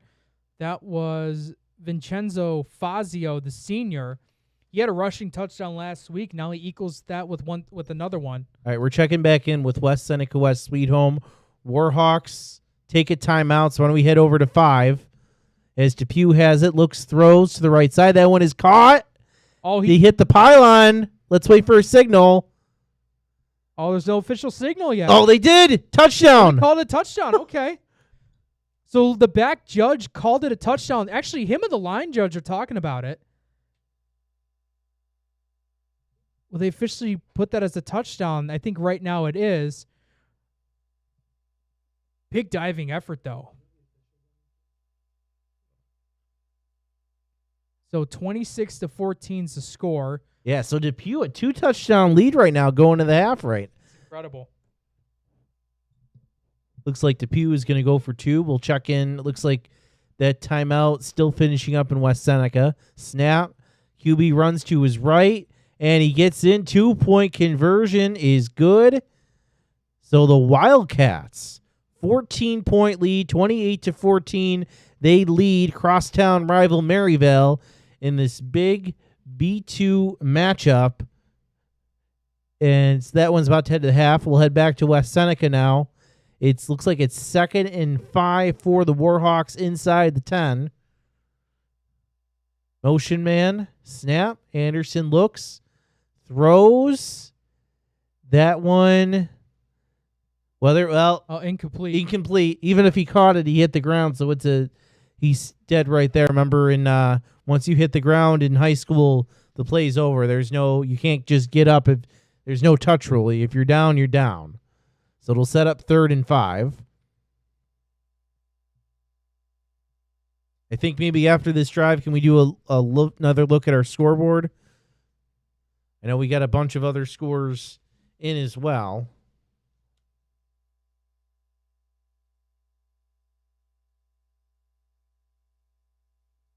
Third and 5 for West Seneca West.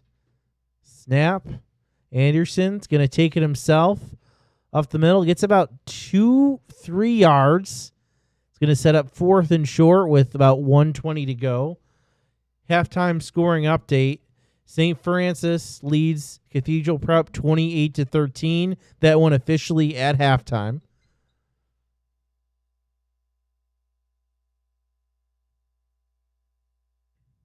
We want to thank you all for tuning in on Facebook, X, YouTube. Be sure to share this with your friends. Hopefully you're enjoying us right now. Maybe if your game's at half and you're checking in to see what the heck else is going on, we will have a look at our live scoreboard and momentarily after the conclusion of this drive with West Seneca West. Looks like they're content with letting this clock run a little bit on 4th and 5.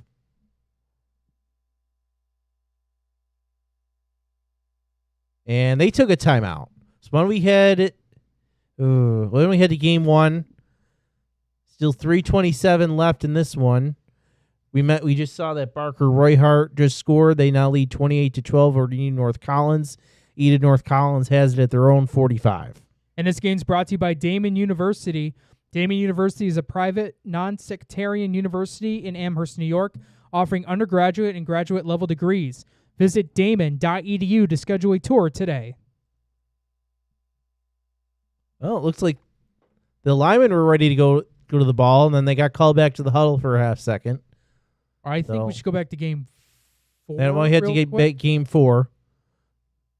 4th. Okay, it looks like West Seneca West going to go for the field goal with 40.7 left.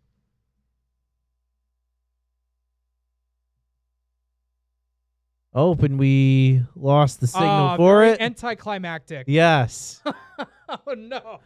We'll let you know. Okay, it looks like it's back. Hold on. Looks like it's back. So Kick was good. Yay. I hope I don't. Sorry if I butcher this. That was not us, by the way, we should say. That was the feed we were getting. So that was number 5, Jacob Endich. Oh, I want to see the replay of this. Oh, we missed it. I think we just saw it. Brady Waring, gunslinger mentality, took it all the way down the field. And he's rolling to his left on that as a righty. Now Eden North Collins trying to come up with something on their own. This one's slowly turning into a shootout.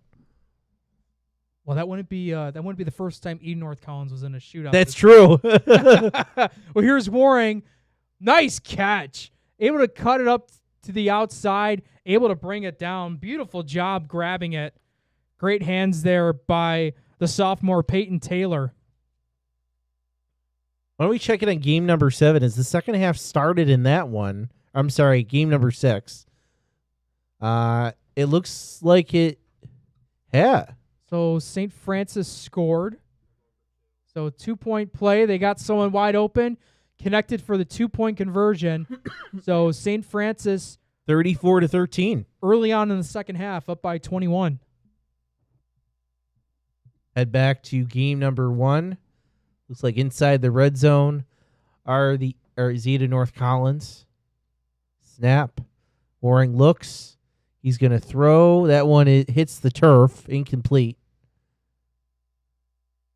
Why don't we hit game number 5 right now? Looks like... Oh, okay. Oh, Maryvale's threatening. It looks like less than 10 seconds to go. 0.08. Can't get much closer than that. I was going to have to ask you there if it was tenths of a second or not, but it looked like it. So, yeah, 0.8. Tenths of a second left. They just called timeout. This game here is brought to you by SUNY Cortland. SUNY Cortland stands out as one of New York's top public universities, a medium-sized school that offers academic strength across 68 majors, a high quality of student life, and a degree that pays back graduates. Visit www.cortland.edu to schedule a visit today as we move on to game number 1. Goodness. All right, so fortunately, West New York Athletics ourselves, we got a broadcast crew out there. We got to show that replay because that was fantastic. If we can get an opportunity to do that. Brady Warren rolling out to his left, connecting to his man, Isaiah Nellis. He's one of the top guys in Western New York when it comes to the passing attack. Able to pick up a touchdown. They cut the lead back down to 10 again. All right, we're jumping in game number 5 with Maryvale again. 0.8 to go. One play And they take a timeout, so we'll head back to 1. I don't think they've shown the replay yet, Jake, so we might still get a shot at it. That was a great touchdown. Eden trying to make it a 1-score game. Waring throws. Oh, it's incomplete. Tried to fit that into a very tight window, and I got bobbled incomplete. All right, why don't we check in real quick with game number 4. Looks like Sweet Home. Oh, that was caught. Oh, my goodness. 14.6 to go in the second quarter. Sweet Home still threatening. They're inside the 5. I love it. These late second offensive chances. We've seen this so far with 3 games. We've seen it with Depew, Maryville. We saw it with Eden Collins and Barker Royhart. Now we're getting it with West Seneca West and Sweet Home. Clock is running. Get the clock going here. They got 5 seconds left. Oh, he got bobbled. Got bobbled, and he got unloaded on. That is so unfortunate. Oh, man, that's a tough one for... Are they going to... Wow. Well, wait a minute, but he was tackled in bounds. Sweet Home. Oh, my goodness. They both each... Well, it says... Well, right there on the scoreboard, they each got 1 timeout left.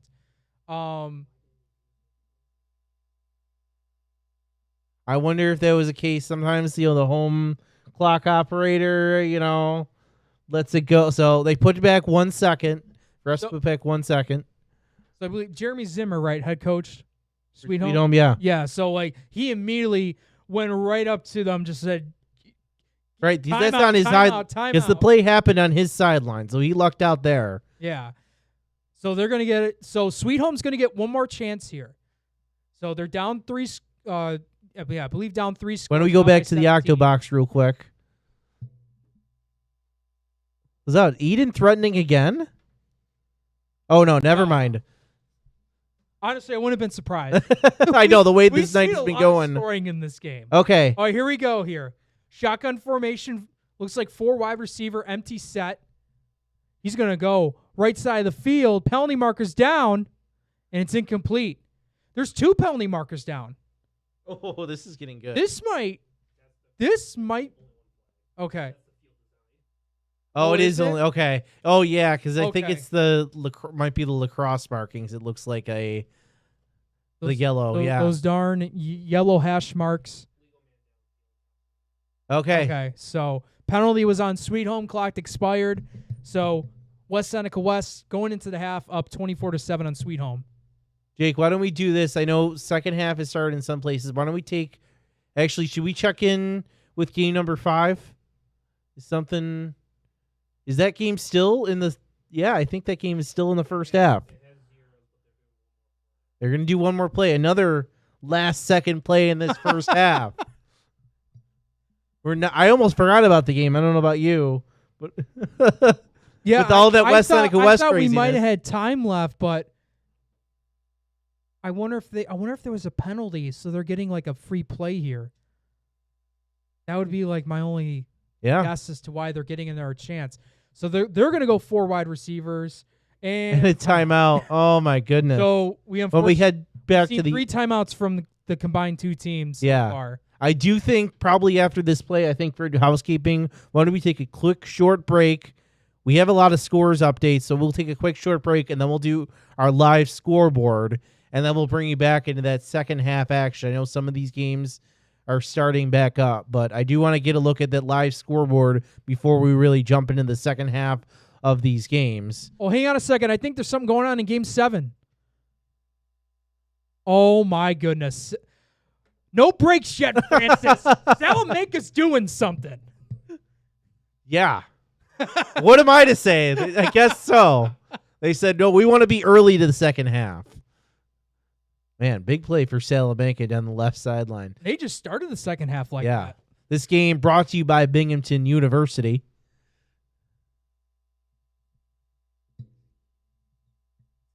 Salamanca, it looks like it's going to be first and goal. I want to say they're going to spot that at the 3. That's kind of what I'm putting together between where the center is and the official is on the sideline. And our apologies, folks. I don't know who made that. Are you keeping an eye on Game 5, Evan? Let's keep it. Let's we not we lose might track as well of game stay fi- here. We got to see what Game 5 is going to do. Okay. Now they're lining up. Did we get another timeout? I think they used all their timeouts. Okay. Here we go.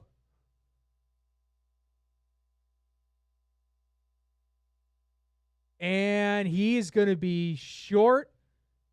Looks like of about 4, maybe 5 yards from the end zone. So Depew's going to go up 28-14 on Maryville. Let's head back to Salamanca.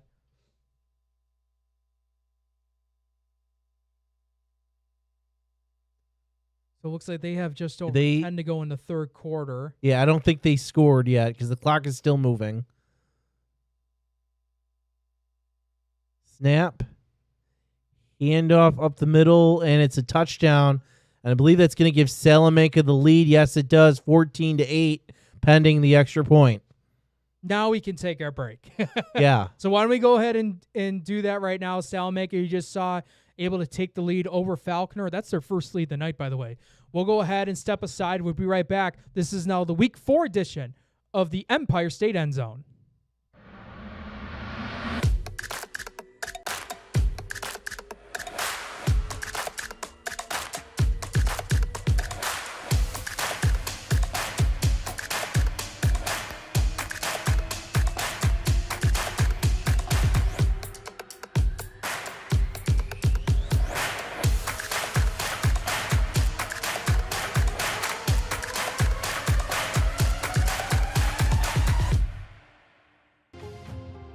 At Richmond Vona, we are seriously dedicated to bettering the communities that we serve. You will get super high level communication, and you are getting a team of dedicated attorneys, paralegals. If you put your trust in us and hire us, we promise to take care of everything. Call us as soon as possible so we can start the investigation to fight to get you the settlement you deserve.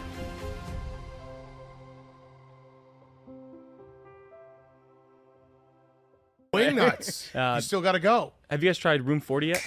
Looking for the perfect spot to throw your next party? Say hello to Room 40, our private event space at both Wingnuts locations. Maybe you got a birthday, a graduation, anniversary, business event, rehearsal dinner, or even a sports banquet. From intimate get-togethers to rowdy celebrations, Room 40 is built to handle it all and fits up to 60 guests, with custom food and drink packages, flexible setups, legendary Wingnuts hospitality, and all the wings you can handle. If you're planning a celebration or get-together in Buffalo, this is where the party's at. Local vibes, zero stress, all fun. Book Room 40 today and throw a party Buffalo won't forget. Hit the link in our bio or visit wingnutsbuffalo.com/room40 to book now. All right, well, we'll get I'll go if you go to Wingnuts. Deal. Why do you exercise? To look better? To feel better? To drop a few pounds? To train for an event? To defy age? Or to keep your ability to say yes to the things you love to do? Whatever motivates you, G&G Fitness Equipment is here to get you there. Treadmills, ellipticals, rowers, bikes, home gyms, and accessories. We'll pair you with the right equipment, teach you how to use it, and be there every step of your fitness journey. G&G Fitness. Your goal is our goal. I'm George Wiley, a senior at Canisius High School. As the only Jesuit high school in Western New York, Canisius delivers a life-changing education. Canisius prepares young men for acceptance into the nation's finest universities, and our community supports us at each step of our journey. We are proud of our excellent athletics and our emphasis on service. This place is special. Let us show you why. Experience firsthand the excellence of Canisius High School. Schedule your visit at canisiushigh.org.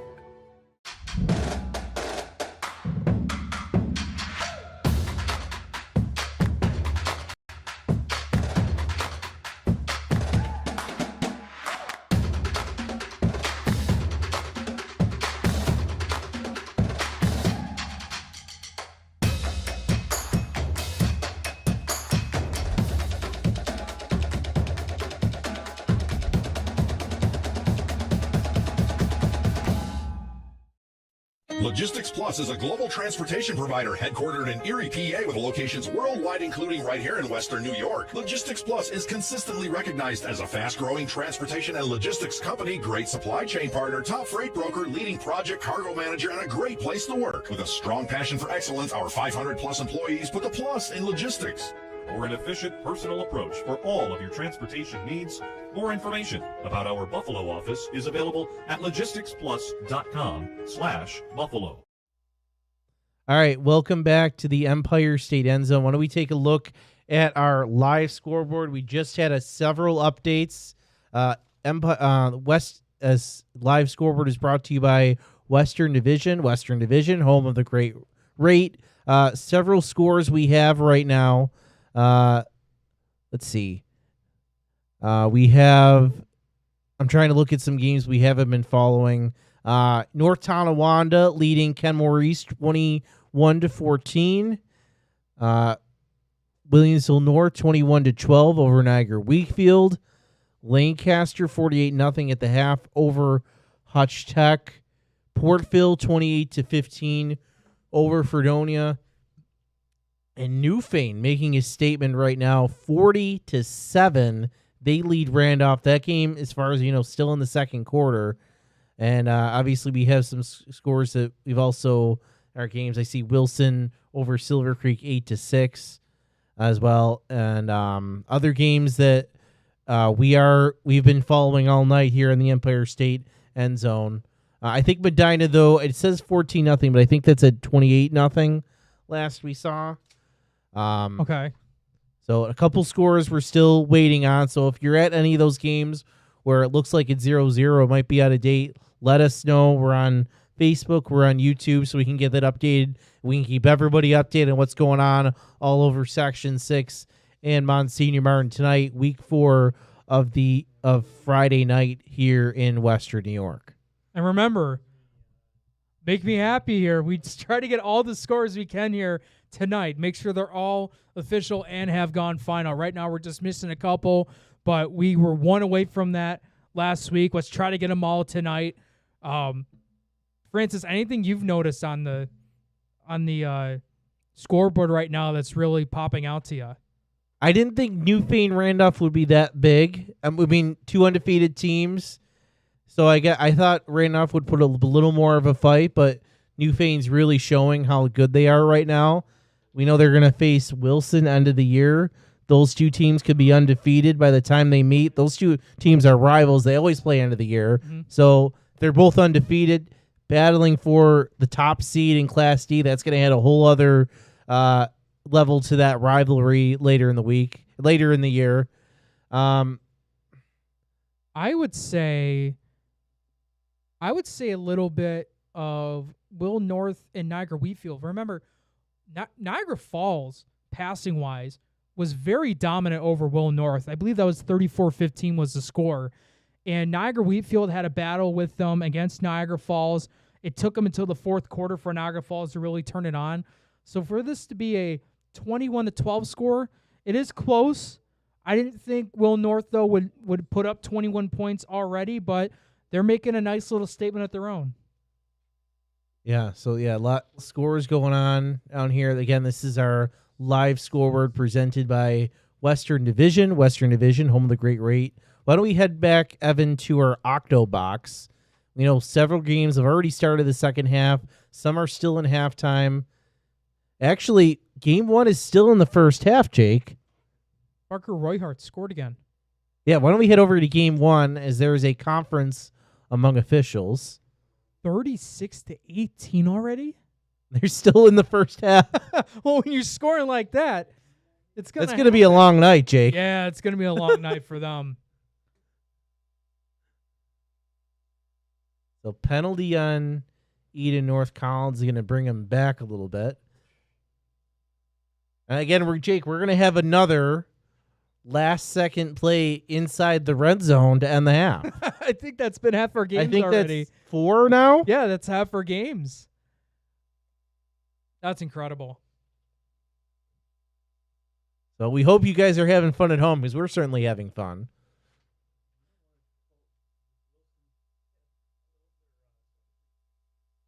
Do we have a link? Wait, is there a link for it? So our colleague, our colleague and co-founder West New York Athletics, Frank Wolf, telling us that Wilson, who they got? Wilson and Cat Little Valley? 9-6. Okay. Well, considering all the scoring Wilson had against Gwanda Pine Valley, my goodness, that's a low-scoring game. They had a shootout last week, Wilson against Gwanda Pine Valley. This game number 1 is brought to you by Damon University. Damon University is a private, non-sectarian university in Amherst, New York, offering undergraduate and graduate level degrees. Visit damon.edu to schedule a tour today. 3 seconds to go in this one. Mind you, tomorrow on Western New York Athletics, one of the biggest games of the year. It's Canisius at Joe's. This one taking place at Stransky Complex in West Seneca. Obviously, that place is going to be packed, and if you can't make it in, we will have the full broadcast for you here on Western New York Athletics as the Eden coach has a conversation with the officials on this little longer than usual officials timeout here. And that's not the only game we got tomorrow as well. Oh, that's right. We got another big rivalry. 2 big rivalries. St. Joe's Canisius, and then you got Orchard Park against Jamestown. Jamestown on the road at Orchard Park. Myself will be on the broadcast. Carson Hayek will be on the broadcast with me. And again, another one that's going to really shape up Class AA. Oh, Jake, at a timeout. Can we go back to? Can we go to the Octo Box?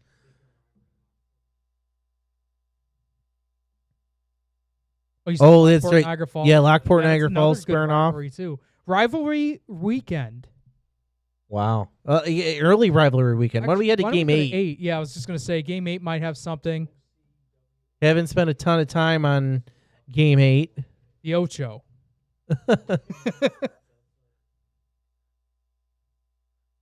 Game Ocho. Oct in German. That's all we know. Yeah. Oh, can we head to... Oh, looks like we might have some technical difficulties. We're trying to get that scoreboard update. 8. Why don't we head to 8? Still tied 6-6. Already 2.5 minutes to go in the third quarter. This is a fast-moving game here.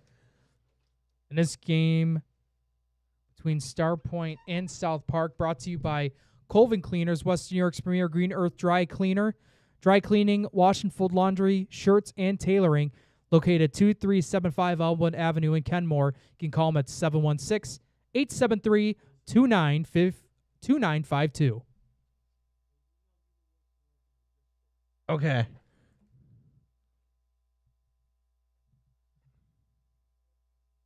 believe this is South Park. No, Star Point with the ball. Star Point with the ball, excuse me. So Star Point in the red zone, rolling out to the right side. And I think it was dropped. Incomplete.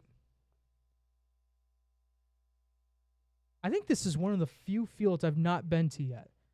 You've never been to Riverside? I don't think I've been to this one yet. Well, they just redid the field. Okay. So you may not recognize it because the field is different. I definitely this one in Medina I have never been to. But this turf This is looks the really one nice. Yeah, they just redid it. This is the one. I'm sure you haven't been there. This is the one where you call the game from like inside the school. The press box is like in the. No, that was Dunkirk. No. Okay, maybe you haven't been to Riverside. I did that with Dunkirk. Okay. Dunkirk I did inside of school with Tom Prince. All right. It looks like Star Point attempting a field goal. Oh, it is blocked. Oh my goodness. Wow. Holy cow. Blocked punt by blocked field goal. Blocked field goal. Blocked field goal by South Park. Coming up big. Wow. Big play by the Sparks. Why don't we head to game 1 right now? As we're still in the first half in that one. So penalty, it looks like it was against Eden North Collins. Are they going to have another on time? It feels like this last 30 seconds has been going on for 2 hours. I mean, it might not show. Maybe 45 I know minutes. This is our broadcast, but they might have a scoreboard there that shows like tenths of a second. So that could be another thing too. No, I'm just saying it's been less than a minute for how long? Right? We thought we were expecting last play a while ago. Okay, I get what you're saying. Yeah.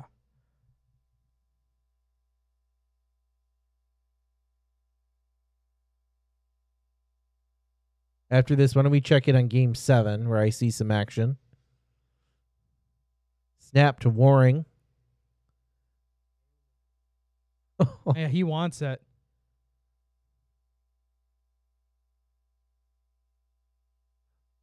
Oh! My goodness. Brady's just looking for something. Now he's going to take the shot. Deep downfield. Incomplete. Tried to go to his teammate in Isaiah Nellis. All right, well, we had to game number 7, where Salamanca is threatening.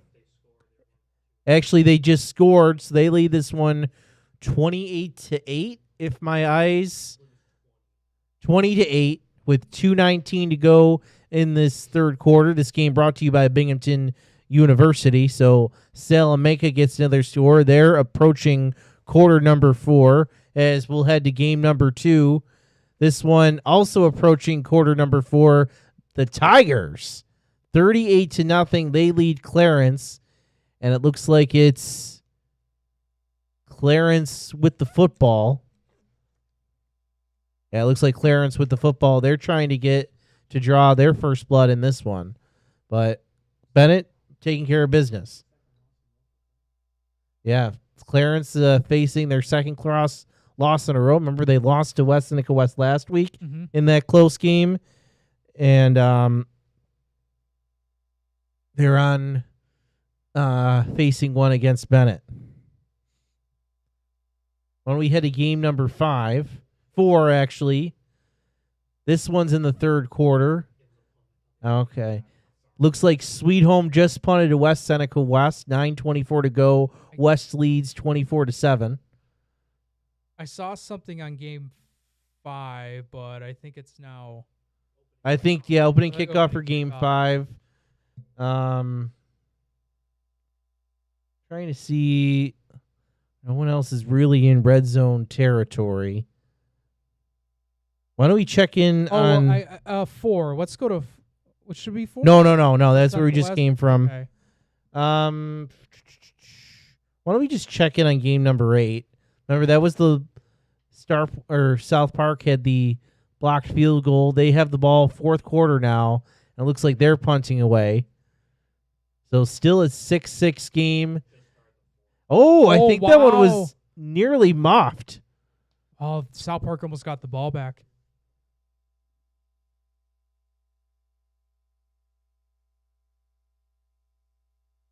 Sorry for the pauses here. It's we're just trying to see if there's anything we could see. Yeah, why don't we head to the Octo Box? We can show you what we're looking at right now. 8 games in action. Looks like there's one in commercial. That's the game number 1. Eden, Barker, Roy Hart's in officially in halftime. Some of these games in the third quarter just coming back. Others starting to get into the fourth quarter as well. Nobody yet in the red zone. Oh, here's a score here from our good buddy Tom Prince. Oleans up on Albion 14-0, but we don't know what quarter it's in. Jake, I'm seeing right here. I actually have it. It's 14-6. Wilson leads, I think it's Silver Creek. I want to actually double check on that. They lead Silver Creek. So that's a pretty close game.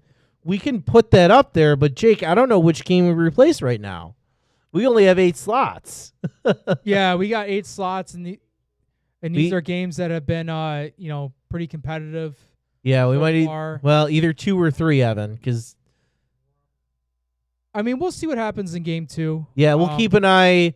We're keeping an eye on this Wilson Silver Creek game. We may do a substitution. Let's see what game 3 has to offer. They're inside the 40. Okay, so they did the opening kickoff. I believe you said Medina was up 28-0 in that one. We're not getting a scoreboard from this feed, unfortunately, but we believe right now it's 28-0 in that one. Why don't we head to game number 5? Start of the third quarter, and wow, 16 seconds in, Jake, Maryville has it first and goal. Snap. Maryville, QB running to his left. He runs, spins. Penalty marker flies in. Penalty marker flies in. Second and goal inside the 5, pending that penalty marker, but I wonder if maybe there was a fumble on the kickoff or something, or a long return, but Maryvale quickly in business. All right, why don't we head to game number 3 as I see some action there. As it looks like Medina just had a big gain there in JFK territory. Medina coming off that loss last week to Barker Royhart.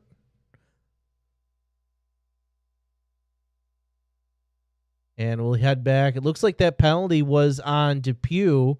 So even closer now are the Flyers. First and goal from the 2. 11:30 to go in this third quarter. I mean, you get early a touchdown in the early part of the second half. It's big. That's huge for them. They just got it in. Yeah, touchdown Maryvale. Flyers score, make it a one-score game, 28-20, pending this extra point. 11:24 to go. This game brought to you by SUNY Cortland. SUNY Cortland, it stands out as one of New York's top public universities, a medium-sized school that offers academic strength across 68 majors, a high quality of student life, and a degree that pays back graduates. Visit www.cortland.edu to schedule a visit today. As Maryvale, see, extra point it looks like. I can't tell. Yeah, They've really try to go for the extra point. Oh, no, they're going to go. Okay, so it looks like they're going to go for a 2-point. They are going to go for 2.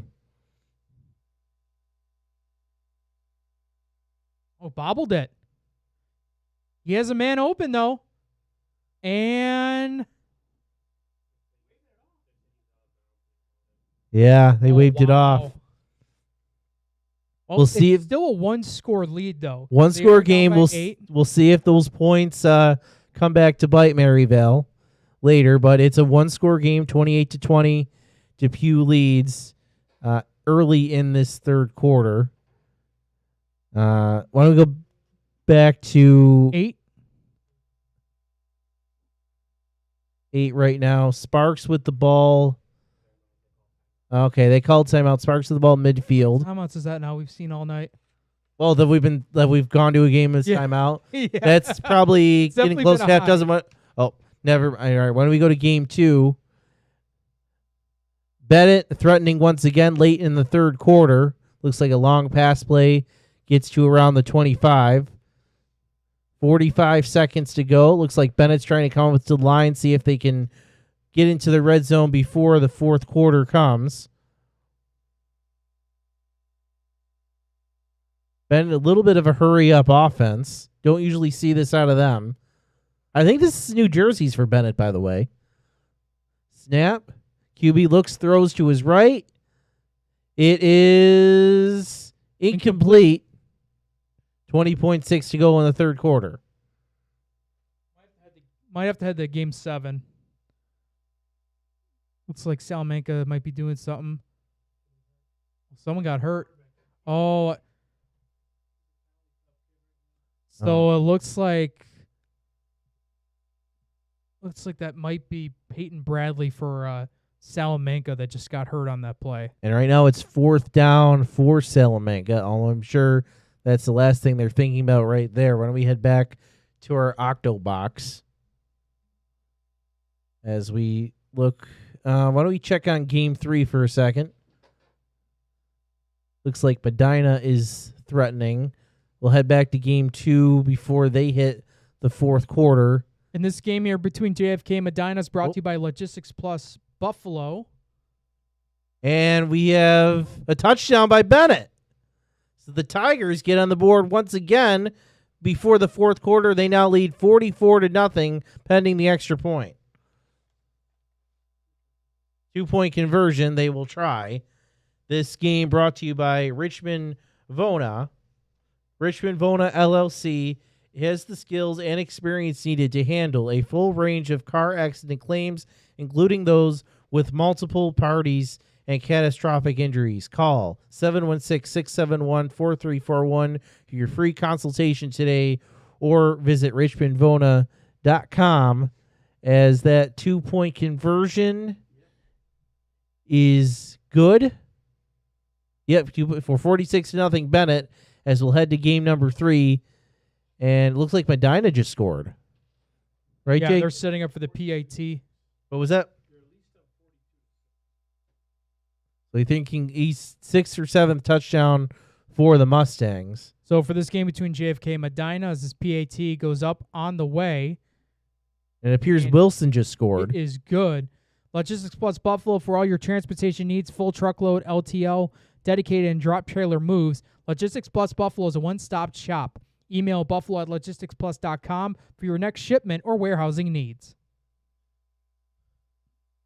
So our first game, Eden North Collins, Barker Royhart, is still at halftime. Oh, why don't we head to game 7 right now?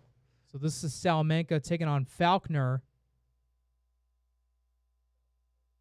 Yeah, without Peyton Bradley, who looks like he might be, who's right now out of the game. He did suffer an injury. Don't know if he is coming back. Jake, I think what we missed, when that injury happened, it was 4th and 6. I think Salamanca just got a first down before we came there, so it was their first down play. Now it's set up 2nd and 5, so Salamanca converts a 4th down, and they are just outside the red zone, if not in the red zone right now. Early in this 4th quarter, they lead 20-8.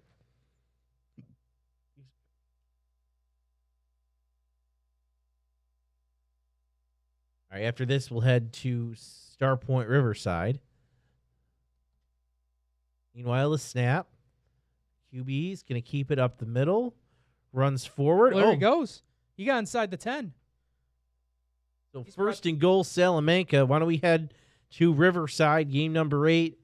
Looks like that one is still tied. Star Point with the ball inside their own end.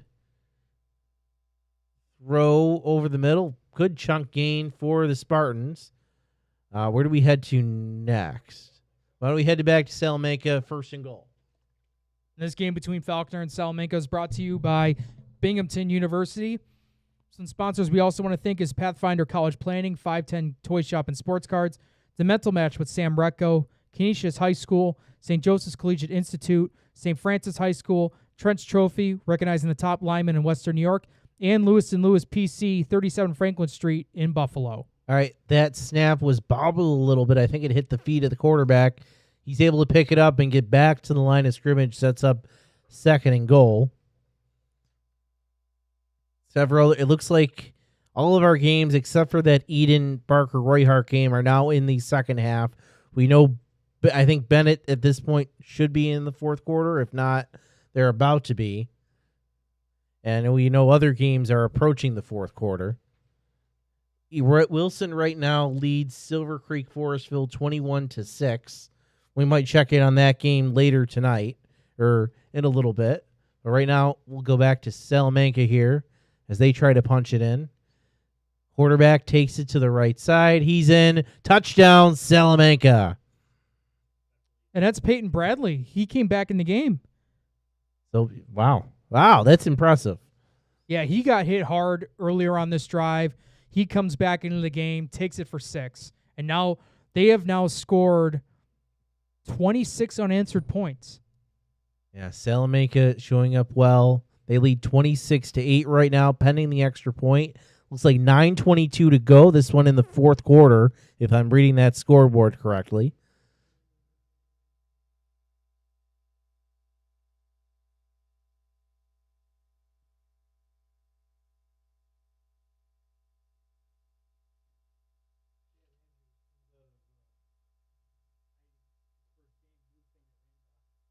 Wow. Center court making the trip out to Randolph, or that's still a long trip.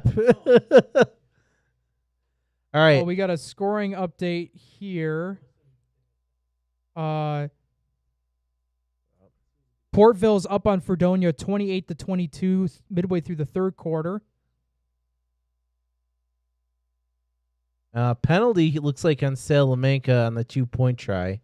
After this, why don't we head over to game 4? It looks like West Seneca West is threatening the red zone.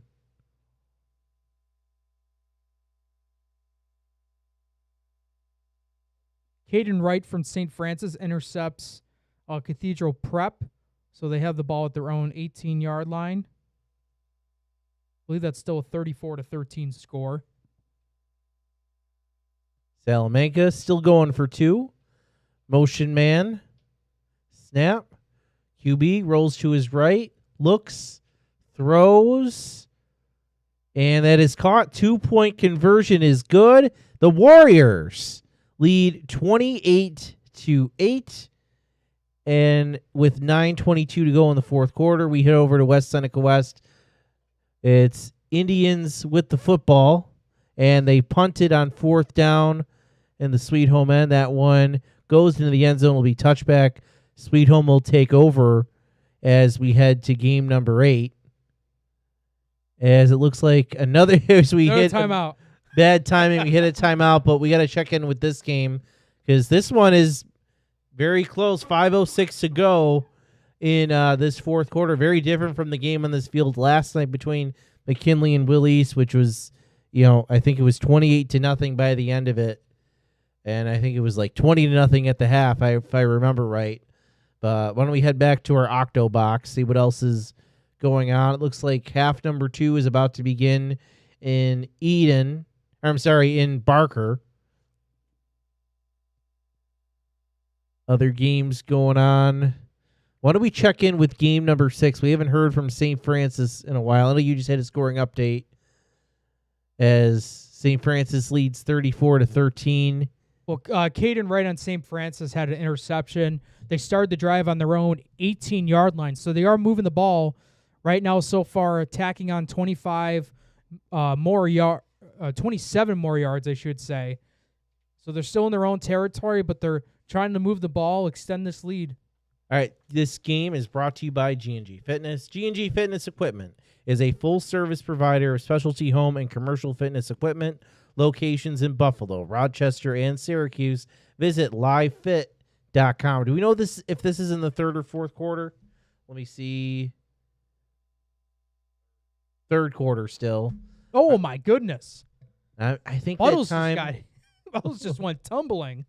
I want to say that's 9.5 left in this. Or 5.5? 5:27 left in the third quarter. So for St. Francis, a comfortable lead, but still a lot of game to go. Why don't we head back to our Octo box? You can see all the games we're following. I think, let's see, right now it's 21-6. I think we'll hold off, see if Silver Creek Forestville can get a score here. We might do a late switch later. Why don't we check in on one? It looks like something happened in 4. So Barker Royhart's in their own territory. I think West Seneca West just came up with a big sack. Oh, hang on. Let's go to 6. Something. St. Francis just scored. So the St. Francis just took, I believe they were at their own 45-yard line, so they just took a 55-yard touchdown. Don't know if it was a passing or a rushing touchdown, but they're now up 40-13. We'll see if they do a PAT. And then we'll get like a tweet soon from their account, St. Francis Athletics account on X, to see who got that touchdown.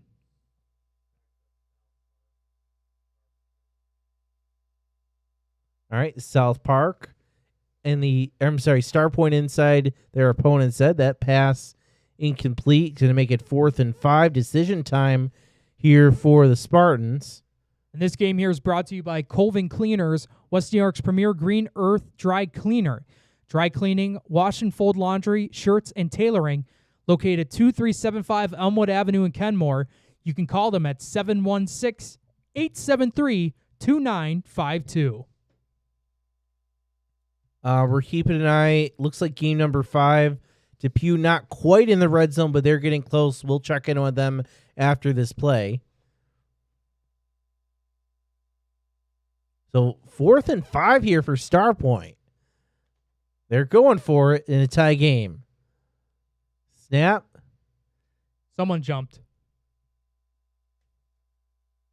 Think this might be on Star Point. Yeah, it appears so. Which I think, it looks like now Star Point's sending out the punt team. So we'll head out to game number 5. Depew with the ball. It looks like they're at their 27. Looks like 3rd and 12 to go with 4:31 left in the third quarter. They're up by 1 score.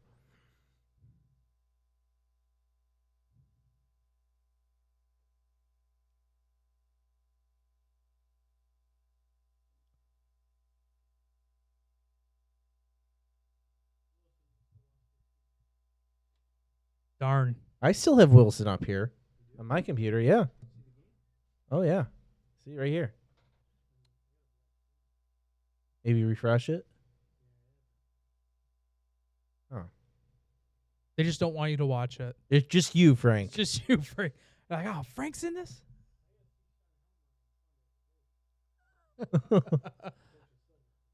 Oh, big play by Depew. Oh, it looks like they're inside the 5 right there. It looks like it was a pass play out to the right side. I think the QB was cut off by the camera when he threw that, but could be a block in the back. We'll see how they mark it. I think we got to go to 8, maybe. Oh, no, I'm sorry. Game 6 is on a They're in a commercial. Break.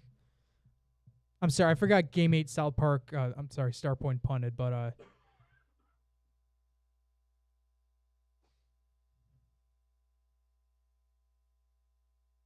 why don't we head to Game 1 real quick?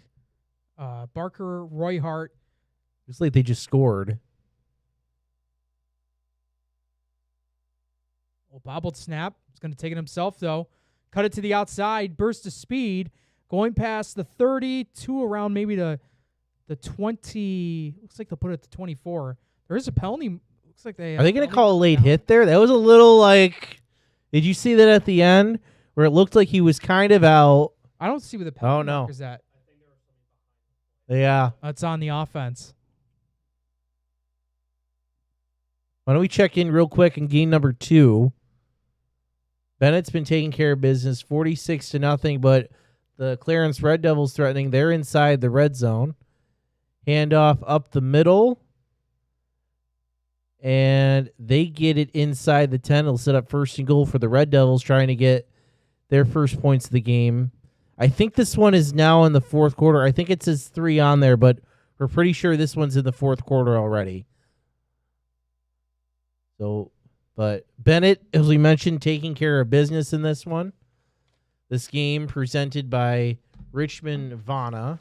Richmond Vana LLC has the skills and experience needed to handle a full range of car accident claims, including those with multiple parties and catastrophic injuries. Call 716-671-4341 for your free consultation today. Visit richmondvona.com.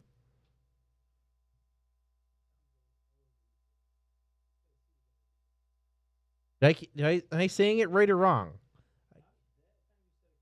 Okay. Okay, so it was the quarterback for St. Francis Buttles that kept it on the option play and took it all the way for a touchdown. They got the extra point, so St. Francis is up on Cathedral Prep 41-13. Don't know how many yardage Buttles got on that option play, but it was a big chunk of yardage. When we check in, actually, no, we're already there. Maybe game 1 might have game something? 1, yeah. Why don't we check game 7 real quick?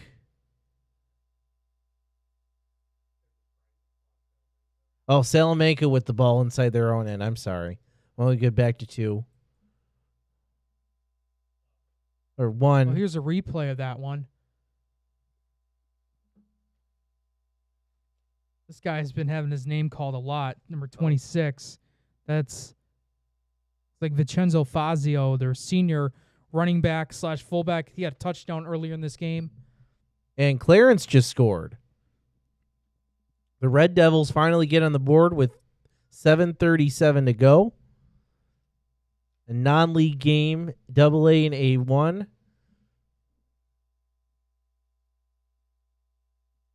Clarence going to go for the extra point. Bennett looking for their 3rd win of the year to go 3-1. Their only loss to Washington Massillon out of Ohio. Kick is up. It is no good. So 46-6, Bennett leads. 7:37 to go in the fourth quarter. Why don't we head back to game number 1 where Parker Royhart is threatening. Wow. Like Eden hasn't even had the ball? Wow. So we were just told Barker's had the ball. Look at that clock. 6 minutes left in the third quarter. 6 minutes gone. And Barker has had the ball the entire time. And it wouldn't be anything else tonight if we didn't get a timeout. I believe that's 10 timeouts we've given you guys. Very sorry about that. Just unfortunate events. Why don't we head to 5? Let's see what's going on there. Looks like Depew has the ball. We've been following this drive for a little bit. This ball has been kind of slow moving, right? Yeah, and Depew's up by 8 here with the ball. Yeah, so very important possession here for both teams. So 2:37 to go in the third. Looks like it's 1st and 10 from about the 12-13. And was that a false start? At least it wasn't a timeout.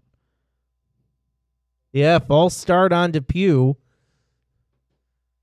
Not what they want to be doing at this juncture, at that point on the field.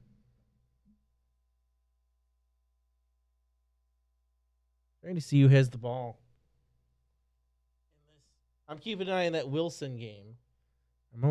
How was that one going? It's 21-6 right now. Wilson over Silver Creek. I can't tell the quarter or time though, because it's. Oh, here we go. Scoring update here. Jake Ziegler scores his 3rd touchdown the night. 2-point conversion by Portville. They go up 36-22. And then Depew just scored. So yeah, Frank, 36-22. Portville's up on Fredonia. I think the Wilson Silver Creek game just entered the fourth quarter. That's 21-6. Wilson leads.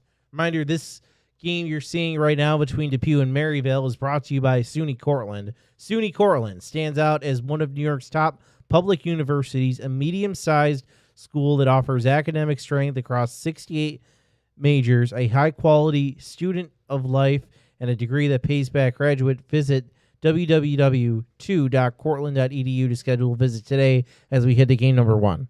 Yeah, they try to go to Fazio again.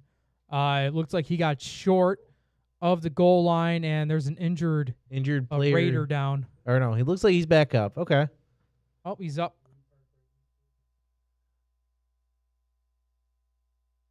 Why don't we check in after this play in game number 6?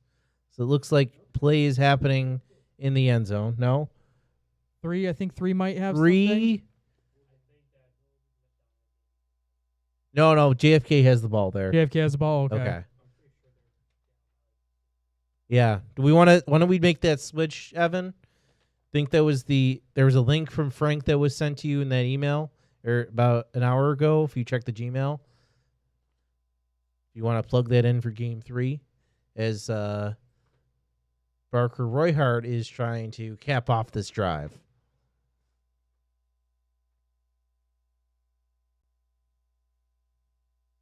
Maryland I. Handoff. Run to the left side. And he's in. That's what, 7 wait, did that he officially get in? Is that clock still running?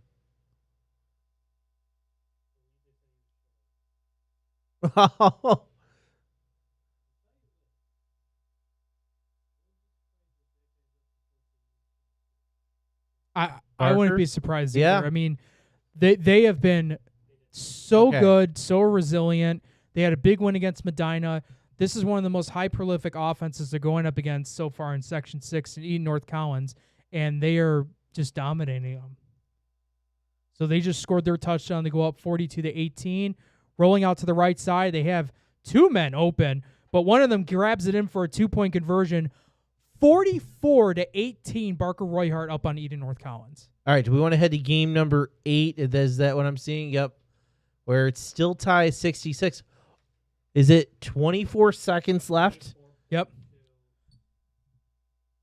I think Star Point has the ball in their own end. 4th and 7. You got a punt here, I think, if you're Star Point. So South Park, a last chance to score before regulations ends. We could have overtime, Jake. I think this would be the first of the year for us. This would be the first year, right? Real quick, this game between Star Point and South Park is brought to you by Coven Cleaners, Western New York's premier Green Earth dry cleaner. Dry cleaning, wash and fold, laundry, shirts and tailoring. 2375 Elmwood Avenue, located in Kenmore. You can call it 716-873-2952. That ball is going to be at South Park's 45 with 13.8 seconds to go in the fourth quarter.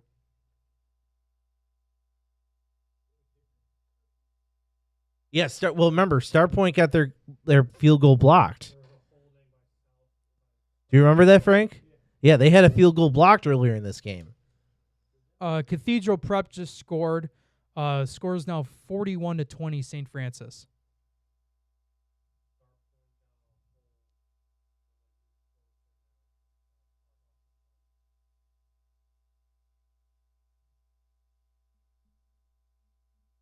So we'll stick with this until the end of regulation. We're keeping an eye on the other games. None of them in the red zone right now. We think West Seneca West is getting close, but not close enough to stay off of this one, as this one is tied. Well, with that penalty, I think after the penalty, they used that yardage after the play. So this is now in Star Point's 45.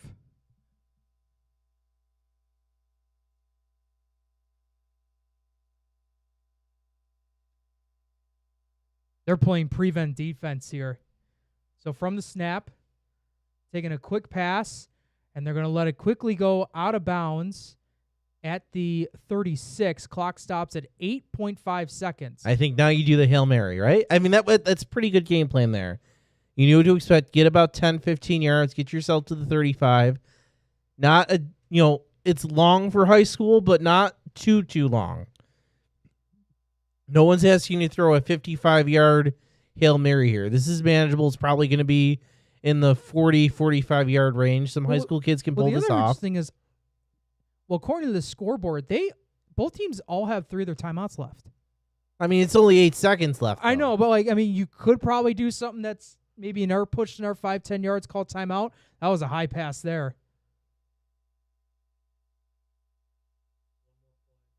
Yeah, they just called timeout. That was a big. That's why you save your timeouts when you can. So you called it, Jake. The first timeout burned in this half. Clock says 1.1 seconds left. I believe they're technically in the red zone now. I know it could have been. Well, I think you just fall on it at that point, or whoever gets it falls on. Yes, you're right. Freshman quarterback for at least that's who has been playing. Sophomore quarterback. Sophomore quarterback Jalen Brown comes this game as starter. We can't tell for sure if he took that snap, but we're assuming he did. They have a freshman running back, Rashawn Robinson. I was at that South Park Lake Shore game. I was doing that with when we hit a game 1. And Jalen Brown was throwing the ball pretty well. Yeah, big play by Waring. That's a touchdown for Eden. So Waring once again showing his stuff. As it's going to be 44-24. Or did they take that off the board? Why don't we head back to 8, though? Well, things get sorted out there. Oh, that was a touchdown. Okay. All right. 1.1 to go. South Park, end of regulation. Can they avoid overtime? Snap. South Park looks. Oh, he's going to be short. Oh, who's the flag on? The way the Star Point coaches are walking, they think it's on them. Oh, man, those Star Point coaches are far out. Or is there a player down? Yeah, Is there a player down? Okay. All right, why don't we get off of... when we go back to our Octo box. So, Eden North Collins did score. It's now 44-24. Barker Royhart. They might have recovered. I think Eden North Collins. No, that was very close though. They were very close to recovering that ball. All right. Oh no, hang on. I'm sorry. They might be talking that over. Let's go back to game 1 real quick. They might be talking that one over. I think they're gonna say it's Eden North Collins. So Eden North Collins just recovered a squib kick. Oh, here's the. Yeah, it went right through one of the return men. Guy dives on the ball. That's number 11. I'm going to say his name a lot. And Western New York, you need to say his name a lot as well. That is Silas Nellis, wide receiver, defensive back, special teams guy. He's doing it all with that Eden North Collins squad, along with that gunslinger quarterback and Brady Waring. Jake, I know we have a low angle, but that looked like there wasn't a lot of room between where he got the ball and the sideline. No, it did not. And I think Coach might be wanting to talk this one over. Why don't we head back to 8, see what's going on there? Remember, we had an injury to the star.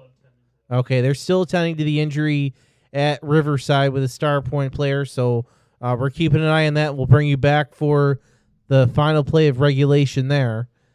But Eden North Collins recovers the squib kick, and they have the ball back with 4:14 to go. You want to try to go to game 3? I know that's our... All right, go to game 3. Game 3 then. All right, one-score ball game. Silver Creek Forestville just scored on Wilson. Remember, Wilson's undefeated right now. Yes. Oh. All right. We're going to wait to see. Again, we're still, looks like they're still attending to the injured player at Star Point South Park, so you're not missing anything there. So originally we had the JFK Medina game. We heard that game's getting pretty lopsided, so we switched over to this matchup. I believe it's Cat Little Valley against Wilson. No, Silver Creek Forestville against Wilson. Okay. Right, Frank? It's Silver Creek Forestville? Okay. But they think they counted the touchdown. Yeah, it looks like they're... No, they count. It looks like a 12 on the board for so the it Cats. looked like Silver Creek Forestville just scored, so it's 21-12.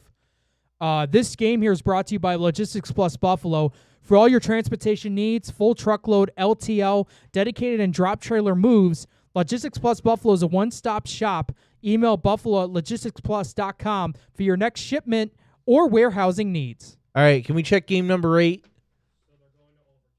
Okay, so game number 8 is going overtime. Did they have a play that...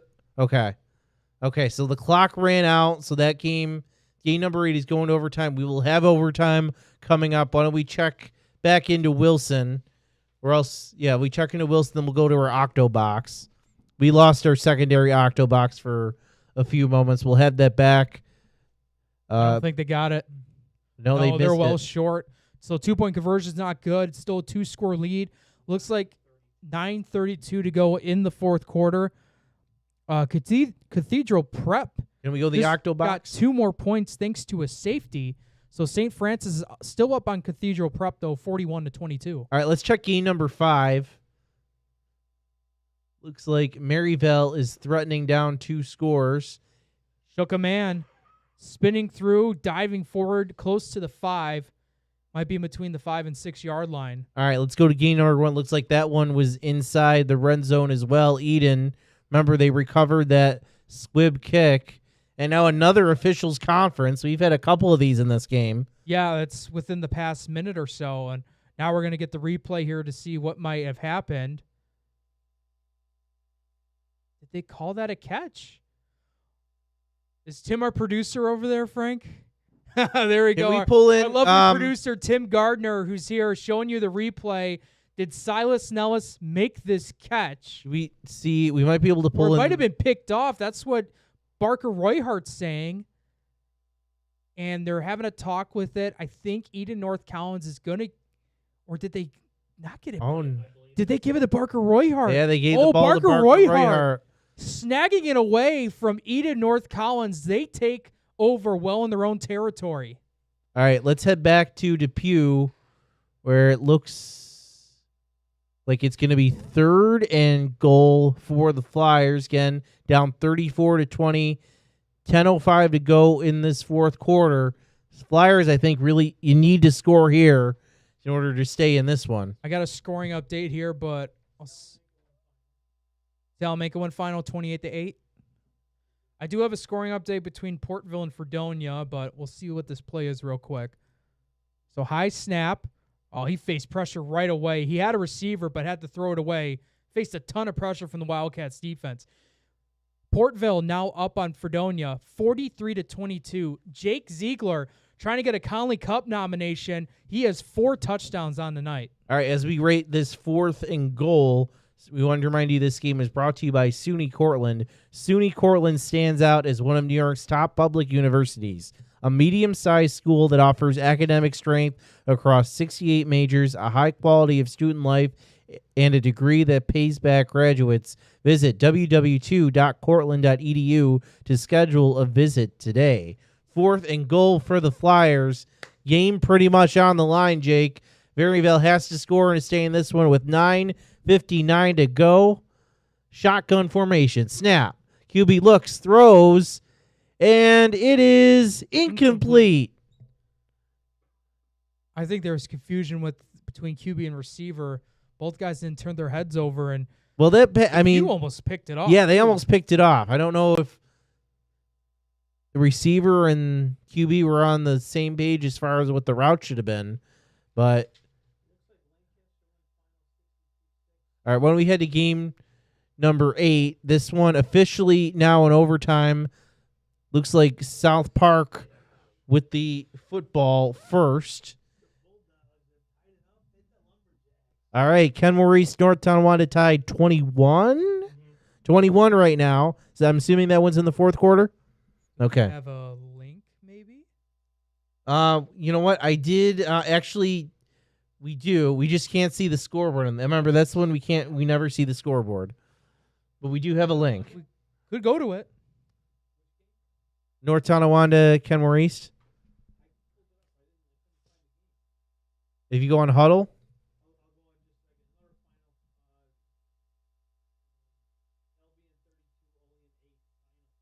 Wow. Oh. Okay, Olean defeats Albion 32-8. All right. Say if it was the opposite, that might have been an upset of the year. All right, let's lock in with overtime. 3rd and 10 for Starpoint. Starpoint looks, throws. Incomplete. 4th down for the Spartans. So, Francis, overtime rules here. How does this work? Same as college. Football? Same as college? Yeah, same as college. I don't know. Is Starpoint going to try another field goal? Remember, they had the field goal earlier, and it was blocked. Yeah. So I mean, they trust this guy. I mean, he's shown to have a strong leg, and his coach is trusting him to get it done. And the way how both defenses played so far, if you got a kicker that can boot the ball, this is a great advantage for you. We have a number on this kicker. I think it's number 3. All right. This is Jay Steiner. Kick is up. Oh, did he get it? We need official. No, he missed it. Might have missed it. So game still tied. South Park gets the football. All they need to do is score, and they win this one. When we head back to our Octo box, see what else is going on. Looks like game 2. Let me check. Is game 2 wrapped up? Yeah, game 2 wrapped up. Game 2 wrapped up.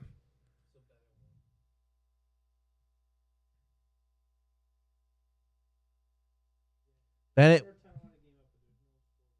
Okay. Well, we know it's 21-21. All right, why don't we head real quick to game number 4? We haven't checked in on that game in a while.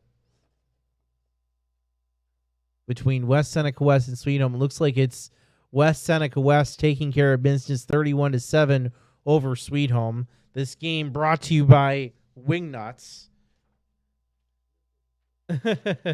Wingnuts, located near the Buffalo Airport at 4600 Genesee Street. Dine in or order for takeout. Open Monday through Sunday, 11 to 10 p.m. Visit wingnutsbuffalo.com. They just hosted us for our Western New York High School Football Weekly on Wednesday. We had some Iroquois players there. We had Canisius. We had St. Joe's. They were a fantastic guest, so go check them out at the airport. And I believe they're opening a new location in a few months in the Elmwood Village as well. So we might have to take a visit there as West Seneca West leads that one. So I'm trying to think. Do we want to go? Oh, it looks like this one's over. Oh, we missed it. So I believe that's South Park that scored. Yeah, South Park scored. We'll see if we can. If we know someone that was there, they can give us. Oh, we're gonna go back and find out. Okay. This is our own Evan, manual replay. Our own Evan Tringali here, our producer, is like, you know what? I'm just gonna play it back here. We're gonna show what happened. So again, this is on delay here. We will show. Then we'll get into already 9:15 tonight. Probably should do another look at the live scoreboard pretty soon. Oh my goodness. What a play. What a way to win it. That was phenomenal running. Great balance, great awareness. Yeah, definitely. So South Park picks up a 12-6 win over Star Point. It's tough to see on those uniforms who might have gotten that touchdown, but that's a phenomenal way to cap off the night here, 12-6 in overtime. Yes. 2 overtimes we've had this season, I think. Well, first one for us. Yeah, first one for us on the broadcast, but overall game-wise, I think that's been 2 now this season. All right, is Salamanca, has that game wrapped up? Yeah, Salamanca wrapped up. Do you have a final score for that one? 28-8 Salamanca wins. That's another final tonight. Why don't we head to game 2, which is unofficially switched after Bennett won. We head to the Lumber City, where it's tied right now between Kenmore East and North Tonawanda. We know you can't see the scoreboard, but we're told it's 21-21. We have some people there, so we'll keep an eye on this.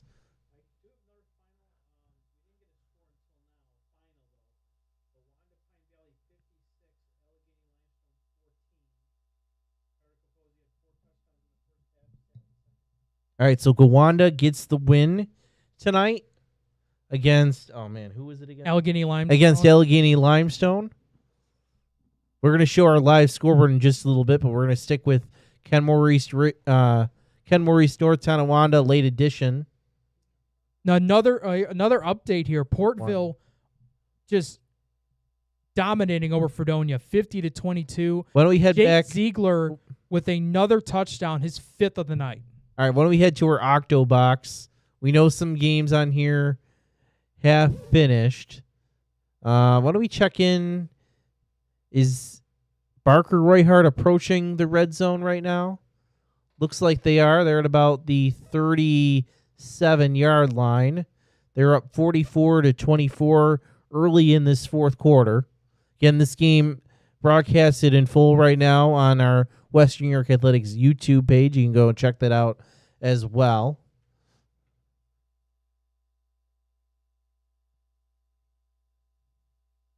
I think if you're Barker Royhart, you're just very content with running out the clock. Remember, they had that drive to start this half that went about, I think, 7-8 minutes.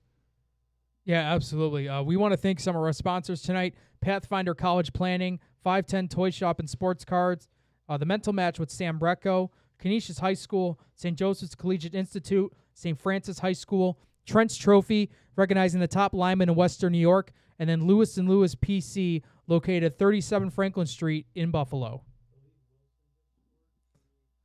Why don't we cut to game 3?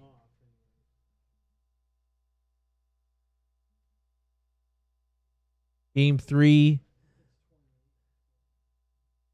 Looks like it's 28-12. Wilson leads about 7 minutes to go in the fourth quarter. They just kicked the ball back off to Silver Creek Forestville. Wilson defense looking to come up with a stop to close this game out. They want to move to 4-0. Newfane is going to move to 4-0 tonight. Last 2 unbeaten teams in Class D. Those 2, as we mentioned earlier, rivals will meet end of the regular season, so that could be a fun game in a few weeks. So that's Newfane Wilson, West Seneca West, West Seneca East. Which it could be both could be undefeated, Right. different leagues. Right, but but that's both still could be always a fun undefeated. rivalry. Yep. Well, what's another one? I feel like we got a couple of them that's going to come down to like maybe the last week, depending on how some games go. So I think AA might be one too, right? That could be, that could come down the week. I think a lot of the AA teams, the schedule is backloaded with those really strong, the strong games between the powers, especially Bennett. Right. All right, when we head to game 1, where Barker Royhart continues on their drive, they're officially inside the red zone.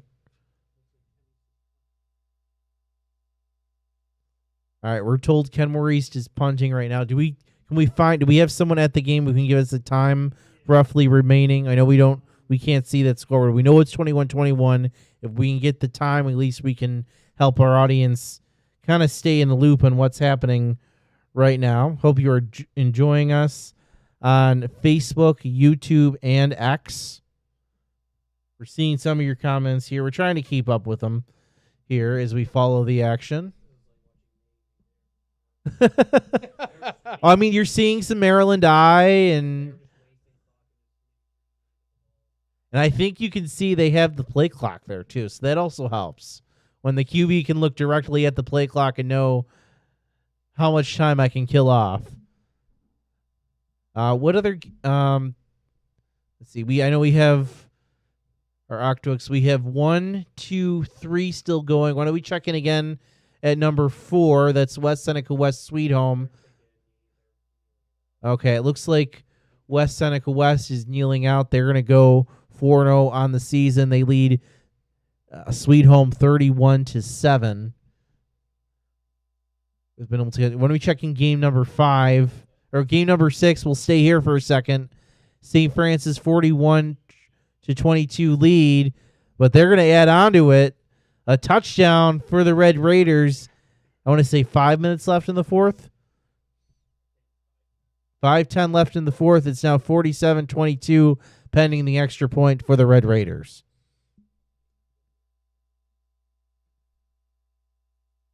As we head to game 5, still, I'm going to say 34-20. 34-20, Depew leads. They have the ball, 6.5 to go. It looks like they're content with chewing out some clock on a 2nd and 20. Handoff up the middle. And there we go. Get a couple of yards. So it looks like St. Francis just scored. We just said that. Yeah, Dom Cook is the one that got the touchdown. 49-22 is the score. All right, this game here brought to you by SUNY Cortland. SUNY Cortland stands out as one of New York's top public universities, a medium-sized school that offers academic strength across 68 majors, a high quality of student life, and a degree that pays back graduates. Visit www.cortland.edu to schedule a visit today.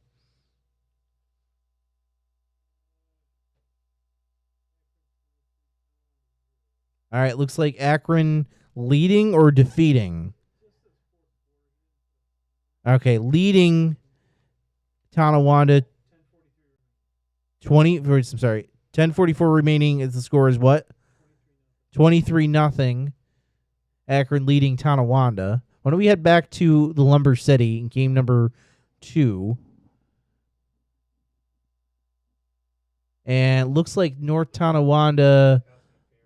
Oh, pass interference. Oh, wow. Right now. Did we get a timing update from the Lumber City? Okay. Gotcha.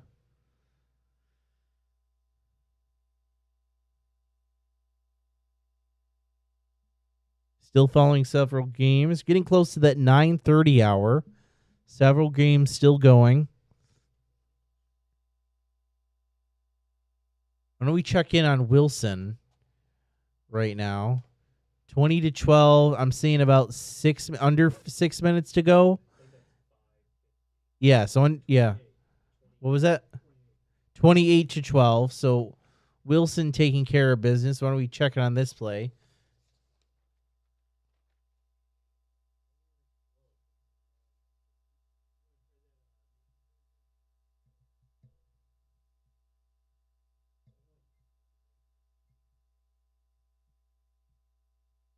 And reminder, this game number 3 is brought to you by Logistics Plus Buffalo. For all your transportation needs, full truckload, LTL, dedicated, and drop trailer moves, Logistics Plus Buffalo is a one-stop shop. Email buffalo@logisticsplus.com for your next shipment and or warehousing needs.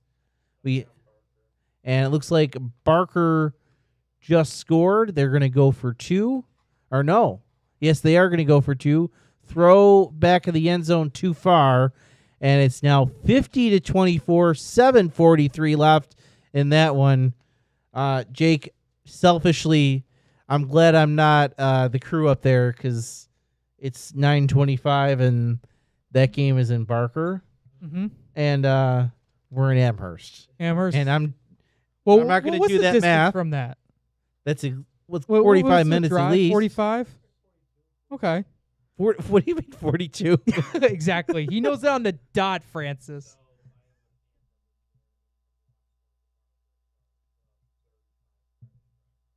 So I live in North Collins. That's probably like me to Pioneer High School. Well, all right. So Lockport to here is probably 15 minutes in of itself. Okay. So you're. It's funny. It's funny we talked about travel. Remember what we said about some of the divisions on how far people have to drive for certain games? We found the longest one, I think. It's Newfane that has to go down to Allegheny Limestone. Or is it the opposite? Okay, well, either way, one of these teams got to go somewhere. 2-hour drive. Well, Newfane went down to Randolph, and that didn't seem to faze them whatsoever tonight. Yeah. We were just going by, like, what do we think the farthest is? And I think that was the one that we came up with. All right, why don't we check in? Oh, North Tonawanda, just outside the red zone. Bobbled snap.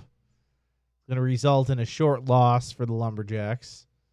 Again, we apologize they didn't give us a clear scoreboard, but we're told it's tied at 21. We're waiting out of time. Excuse me, in this game.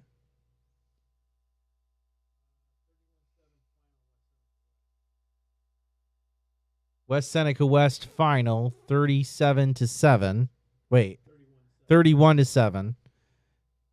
That game was brought to you by Wingnuts Buffalo, located near the Buffalo Airport at 4600 Genesee Street. Dine in and order takeout. Open Monday through Sunday, 11 a.m. to 10 p.m. Visit wingnutsbuffalo.com as the Warhawks go to 4-0 on the season and take an early lead in the Class A1 division. After the timeout, North Tonawanda with the ball. I think I'm seeing 2nd and 11. Not sure, again, how much time left. We're following about 3 games right now live. 2 of them are replaced ones. We still have the Eden Barker Roy Hart game still going. This is Kenmore East, North Tonawanda, and the other is Wilson and Silver Creek Forestville. Handoff. Short gain, stop by Kenmore East. Brings up 3rd down. We probably should have a look at our live scoreboard maybe after this drive. Final Portville 50, Fredonia 22. Another timeout. Can we check in with, it looks like Wilson just scored. Yeah, it looks like 36-12, about 5 minutes-ish to go. Wilson's about to kick off.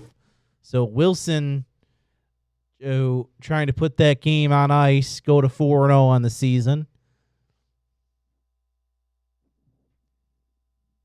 7 minutes still to go. Eden with the ball down 50-24.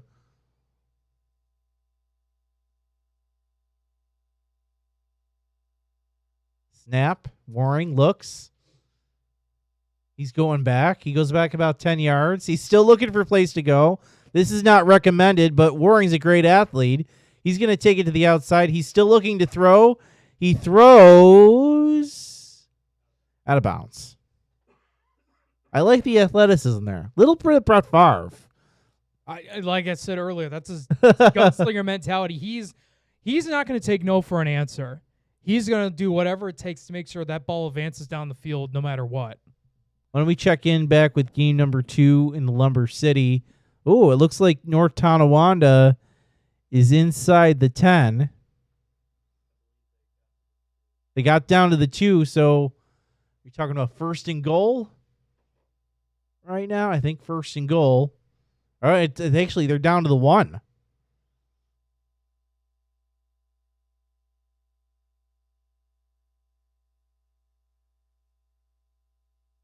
So North Tonawanda looking to go up late at home against Kenmore East.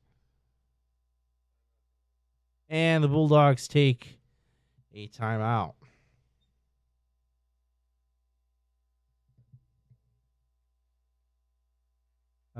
Let's just look at North Tonawanda, Kenmore East. It's an A2 battle. Kenmore East looking for their first win of the year. NT is 2-1 on the season. Yeah. They would move. You're right. They've played all conference games so far. They started out the year with a tight 17-14 win over Hamburg. They lost in the second week to Grand Island, 58-7. Well, then turned around in the following week and defeated Amherst, 42-12. And now they're looking for their third straight win. I just want to take a look at the standings here. We go to A2. North Tonawanda looking to go to 3-1 in that, and touchdown North Tonawanda. So Lumberjacks take the lead. We believe this game is in the fourth quarter, probably late-ish. I wonder how many people are at the game. Do you see how much that camera's shaking? Oh yeah, they're probably super excited. And I'm curious to see, at what point of this game in the fourth quarter is it? Just because of how, jubilant this fan base is now that North Tonawanda was able to score.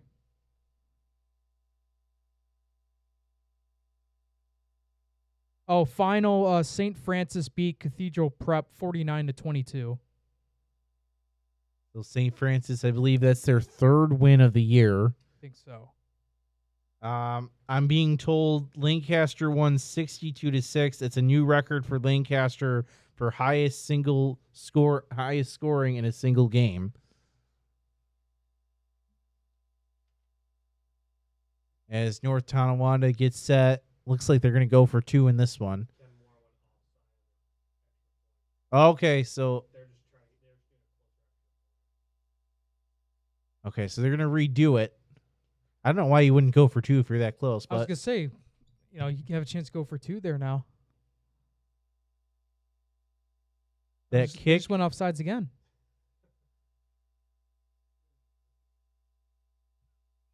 I mean, maybe. I guess so.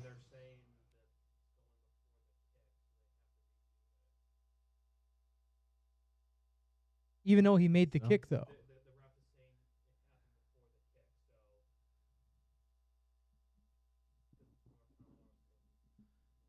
Can we do, Frank, is the live scoreboard going to be ready after this play, or can we get it close to ready?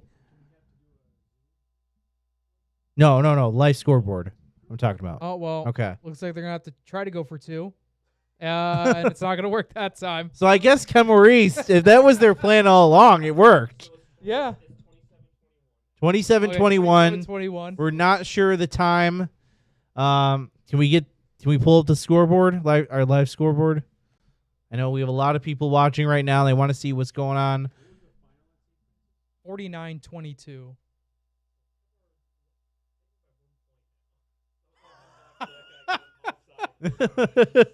You jumped off sides. It's the best thing that's ever happened. Player of the game. All right, we're going to pull up the scoreboard. That's a look at our live scoreboard presented by Western Division. Western Division, home of the great rate. Jake, why don't you run through these scores? All right, we don't have a score between West Seneca East and Lake Shore, but Medina's up 42-6 on JFK. That's still in the fourth. Southwestern Frewsburg won by forfeit over Springville. Gowanda Pine Valley defeated Allegheny Limestone 56-14. And then Barker Royhart against Eden North Collins, 50-24 in the fourth quarter. Wilson against Silver Creek Fortisville, they're up 36-12 late in the fourth.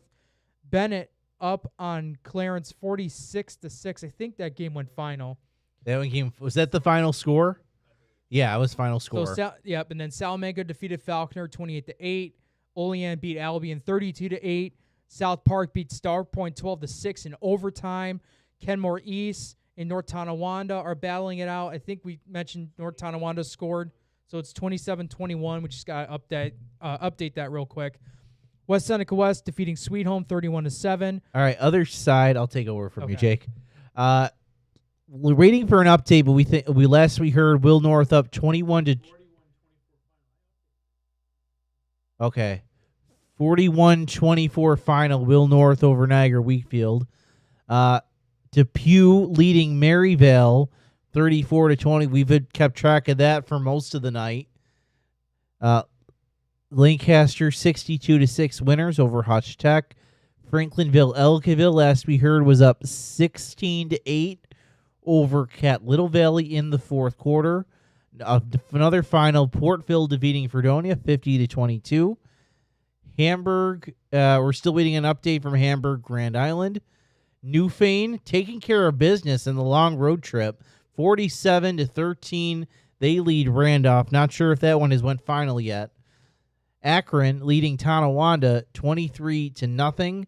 And then St. Francis, this one went final 49-22 over Cathedral Prep from PA. So that's a look at your live scoreboard. That's the Western Division live scoreboard. Western Division, home of the Great Rate. When we head back to North Tonawanda, where that one has come to an end, it looks like the Lumberjacks win this one 27-21 as the handshakes begin in Lumber City. So that was a very late scoring touchdown. Yeah, that had to have been maybe within 2 minutes or much later in that game. But congratulations to North Tonawanda, pulled out, a very close victory over Kenmore East. We'll head back to Eden North Collins, Barker Royhart. That's the only game we have. It's also on Western New York Athletics. You know what, folks? Why don't we take a short break? Yeah, actually, why don't we check Game 5? Is that... No, the Game 5 is still going, although it looks like Depew now has the 40-26 lead in this one. You still want to go to a break, though? Yeah, why don't we take a short break? Maybe we see if we can track down a couple more scores, and we'll keep an eye on these two remaining games, and we'll start and get into the final stretch here of Week 4 of the Empire State EndZone.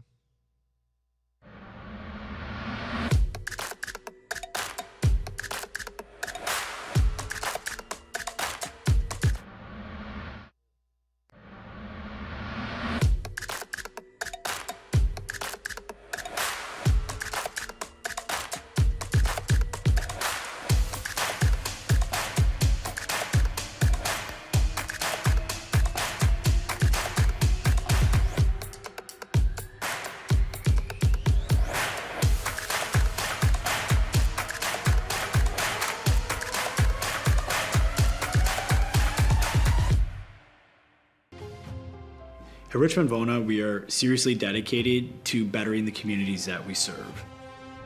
You will get super high level communication, and you are getting a team of dedicated attorneys, paralegals.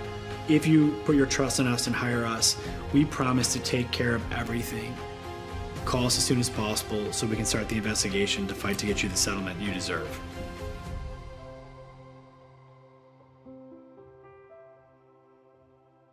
Wing nuts. You still got to go. Have you guys tried Room 40 yet?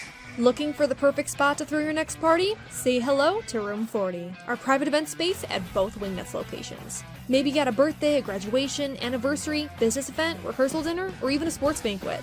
From intimate get-togethers to rowdy celebrations, Room 40 is built to handle it all and fits up to 60 guests. With custom food and drink packages, flexible setups, legendary Wingnuts hospitality, and all the wings you can handle.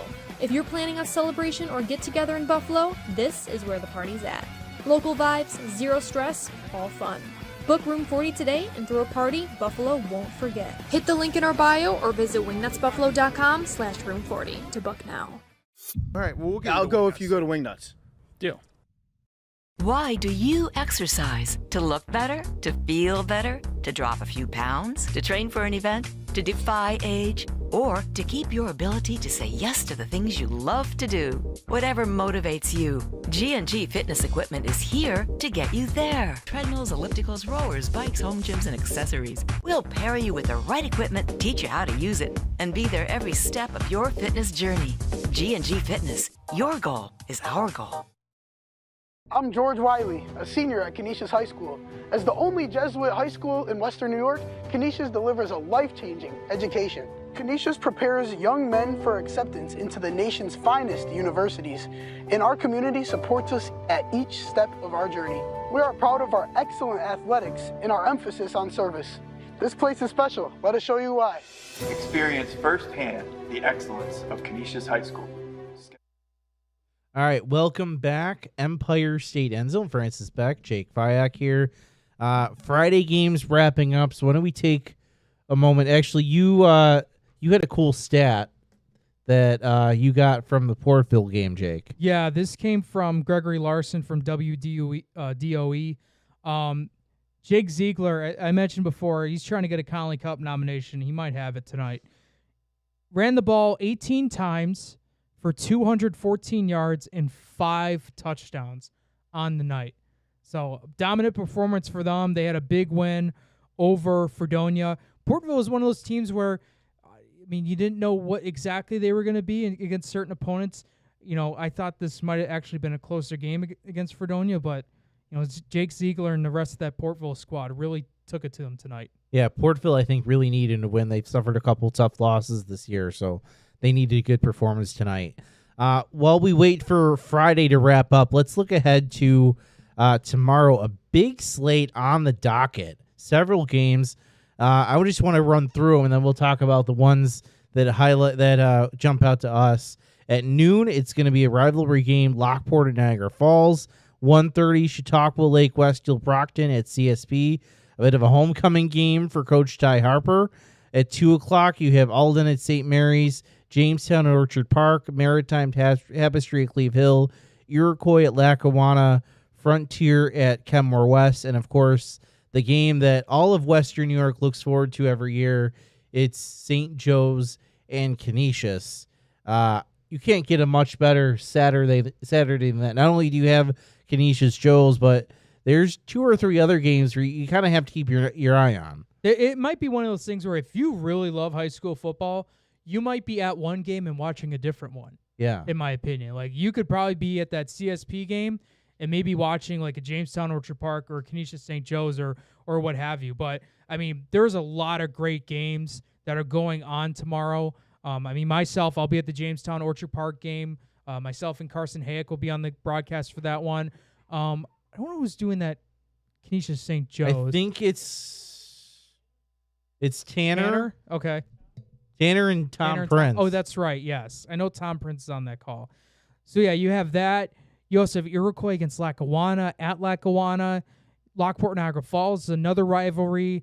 And then we mentioned before Chautauqua Lake CSP, Ty Harper, first year as head coach for Chautauqua Lake, heading back to his former team that he's coached for many, many years, has, really, made that program into something. Now he's trying to do it with Chautauqua Lake. That's going to be a battle as well. And they're off to a good start as well, which, you never know with a new coach coming over, bringing in a new program, how that's going to work. And it's so far it's working pretty quickly for Ty Harper and his new team.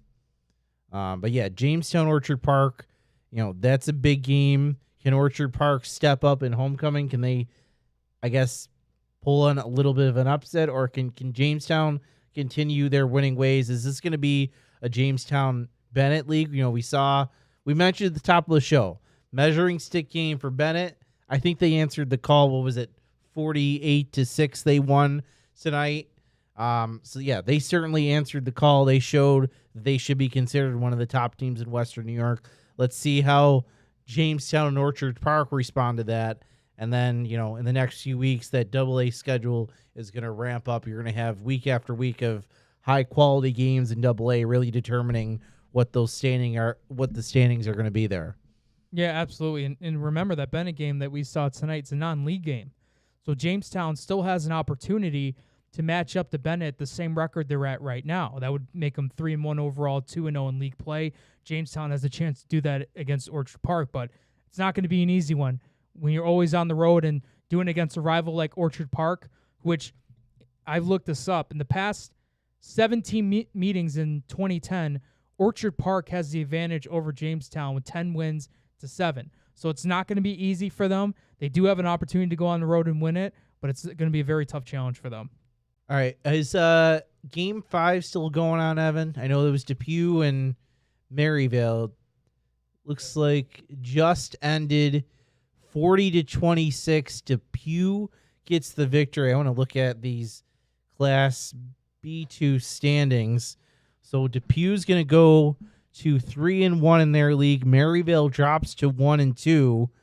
And Maryville, I think, is on the outside looking in with Olean coming into this one 1-1, and they already defeated Maryville. So yeah, and you still have, remember, Iroquois, Lackawanna, they play against each other tomorrow. So right now, Maryville, a team that has been one of the best teams in Western New York, right now sitting in on the outside, looking in of the playoff picture in Class B2. Yeah, absolutely. I mean, we have plenty of scores that we'll show you in just a bit, but I think we mentioned that Depew Maryville game. Depew won that one 40-26. I don't know if there's a full update yet on that scoreboard. Maybe we can look at it in just a second, but definitely a lot of things happened tonight, Francis, where it's definitely shaping up each of the divisions. Yeah, I mean, we're at the halfway point, right? So, we're talking about tiebreakers. We mentioned, if Sweet Home won tonight, what that can mean for Clarence. Well, West Seneca West took care of business. So right now they're in the driver's seat to get that first seed in their division. We should mention for playoffs this year, no 3 divisions in any of these classifications. So that simplifies things a little bit. AA is 1, A is just 2 divisions. B is only 2 divisions this year, and as well as D, and C, and of course D is 1 division of 8 teams. Well, Wilson won tonight. Yeah, Wilson wins tonight. There'll be 3-0 league play, and I believe it was Newfane that defeated Randolph. So you got both teams that are tied there with 4-0 records, 3-0 in league play. Yeah, so mentioned, that could be end of the year, a game that is, that decides first place. I think that'll be the last game of the regular season. And also, Salamanca, we'll just mention in C South, they'll go 4-0, 3-0 in league play. So right now, they'll have the 1 seed for now until we see what happens with Chautauqua Lake against Southwestern CSP. Frewsburg won. Oh, they did. They won too? by forfeit. Okay. So they're 3. Yeah, they're going to be 3-0. They're 3-0 in league. So Southwest Frewsburg Salamanca will be tied for first then, theoretically, and then you might have Chautauqua Lake see what they do against CSP, and that could shape it up differently if they don't come away with the win. And if CSP comes away with a win, they're 2-1, and you kind of have a bottleneck for 3rd, 4th, 5th place. Right. Okay, so we know next week Chautauqua Lake Southwestern will be on Western New York Athletics in full on at West New York or potentially NFHS, but that game will be available to you guys in full for the audience by our team here. Just kind of looking, we saw Barker Royhart get the win. They're officially up. Yeah, we mentioned Wilson. Well, we should mention Barker Royhart. They'll be number 1 in C North. And now that they have the tiebreaker over Eden North Collins, that puts them in the number 1 spot. We'll see what Cleve Hill does. And you remember, tomorrow. they already beat Medina as well. Yeah. But who's Cleve Hill got tomorrow? Cleve Hill. Oh. I guess it won't. Wait, I can pull it up. I guess it really comes down to.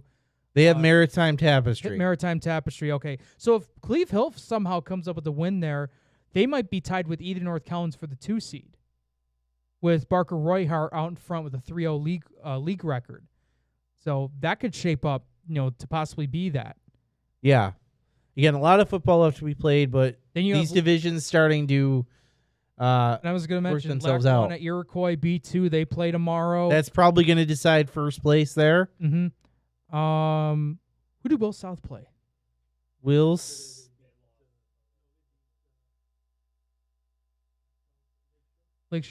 Newport. They beat okay. Newport. So, yeah, B1, you look at Pioneer. Because Pioneer and B1 right now is in third. South Park just won, so now they're 2-1 matching up with Pioneer. No, they're yeah.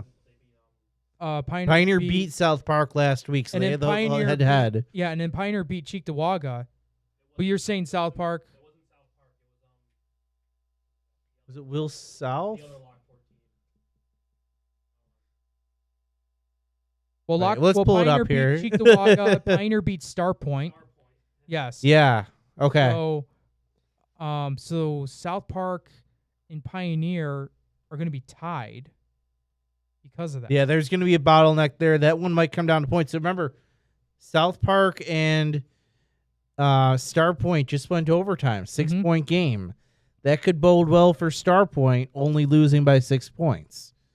Keep in mind, depending on how the tiebreakers fall, that's an advantage for them. So, yeah, I mean, it would also depend. Obviously the wins will have to come too, because right now they're 1-3 in league play. Oh, we have another final. Okay. That's not. We didn't have that one yet. Yeah, that's right. So that should be one. There should be one more left. You don't even have it in front of us. Well, let's go. Let's go to the. Let's go to the scoreboard then. Yeah, let's go to the scoreboard. Yeah. Do we need to refresh that? Okay. Yeah. So Grand Island Hamburg's the only one we don't have yet.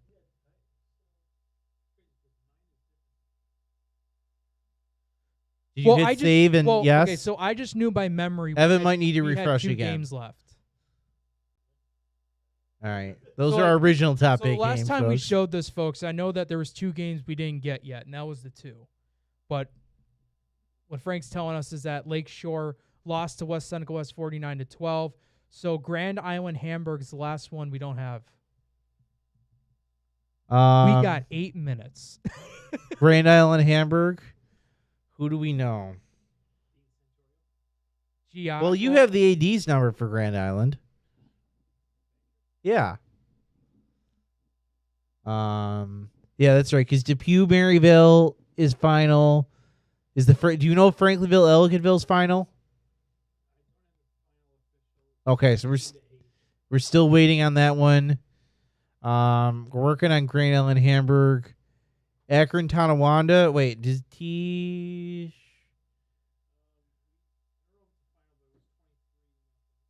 23-0. And then we know Medina and JFK. Did we get a final official?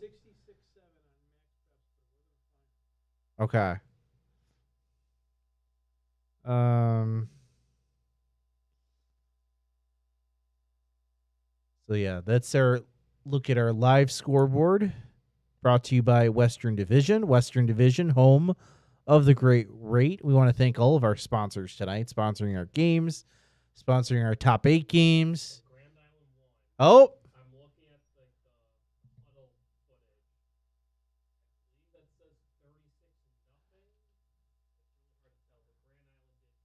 Okay, we know Grand Island defeated Hamburg. It appears from an image from the scoreboard to be 36-0. Grand Island defeats Hamburg. Was that game? I couldn't find a link for that game earlier. Is it a huddle link? Okay. Yeah. Wait, are you just seeing Wait, so so they did have the huddle feed going, Evan?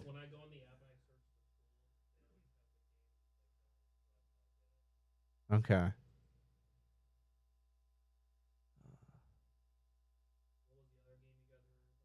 We were Franklinville, Loganville, Cat, Little Valley, and then Akron, Tonawanda.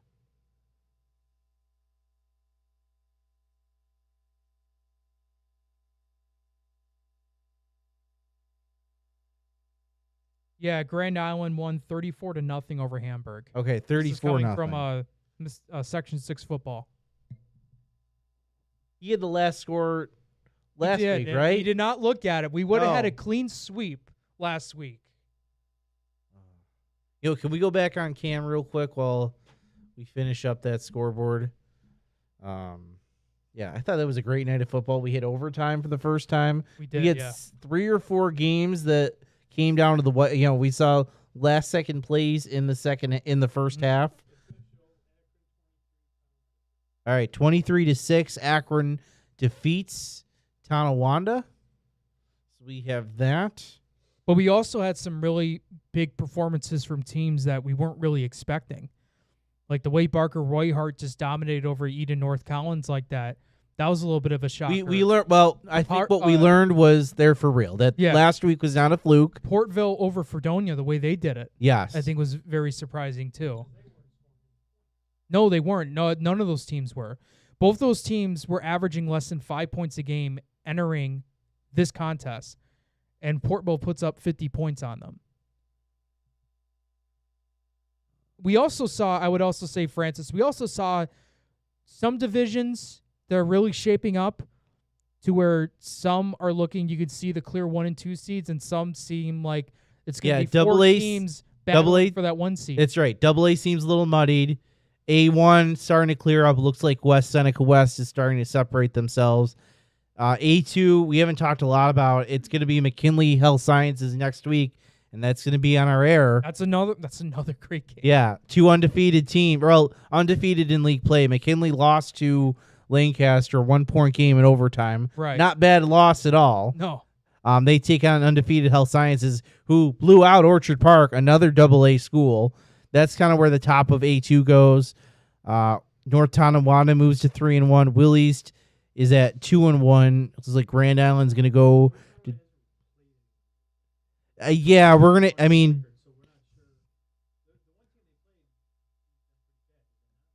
they lost to Grand Island. That was a blowout. So, and then Grand Island lost to Health Sciences. So we think it's going to be kind of McKinley Health Sciences for that top 2 spots, then probably some sort of Grand Island Willies for the next. You can see North Tonawanda fighting in. Newfane and Randolph?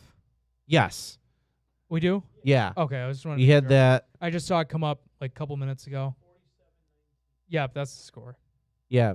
West Seneca East, Will South right now atop that B1. South Park got a big win. Pioneer has had a couple wins. Only 4 teams in that division going, so Starpoint, Cheektowaga in big trouble right now with only 1 win, especially Starpoint with that loss to South Park, only 1-3. 50.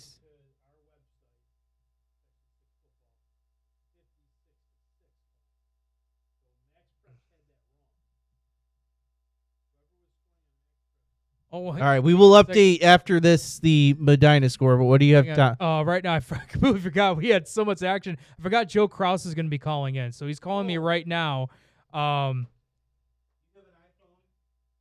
Joe, I got you here.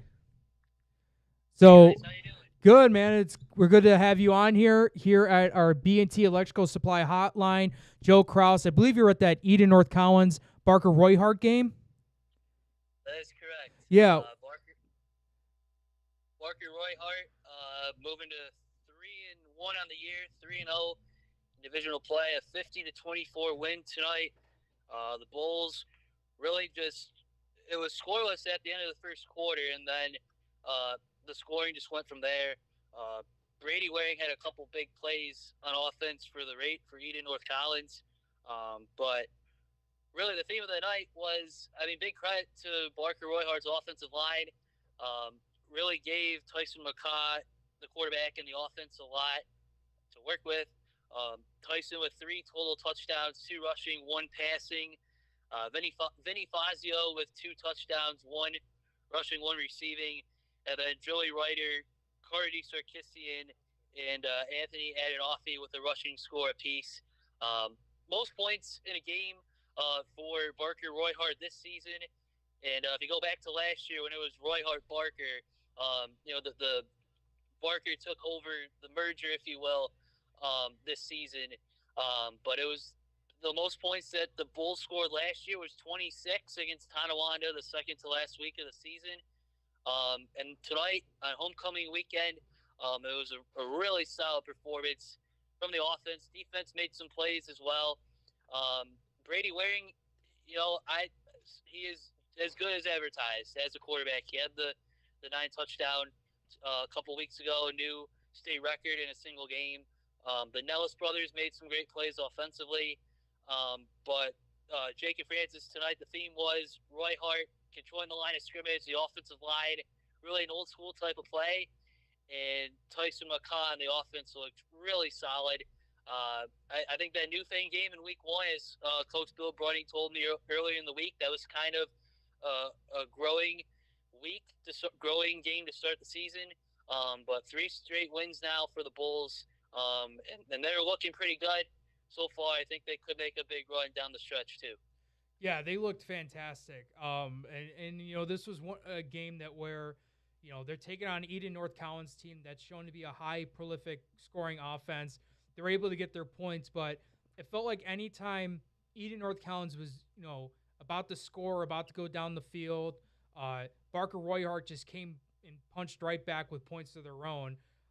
How did they find I don't know if you talked to the head coach and any of the players, but how were they able to find so much success consistently on each drive? Well, I think again, it was just, Coach said as well, Coach Brunning, really the offensive line. It really gave them a good sense of establishing the line of scrimmage. We were able to talk to Coach Brunning and Tyson and Vinny Fazio after the game, Tyson McCaw, and we'll have the post-game interview coming up soon.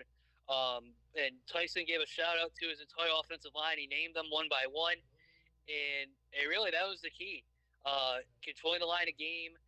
Second half, they had the halftime lead. They began the second half on an over 7-minute drive, and that really kind of changed the tone out of halftime. Able to start the second half on a big drive, and really, if you enjoyed old school ground and pound offensive line in your face type of action and gameplay, Barker and Royhart definitely checked off all the boxes. And to your point, like you said, Jake, about Eden North Collins, they came into the contest, including the 63 points that they had against Maritime Tapestry, averaging 44.7 points per game on offense.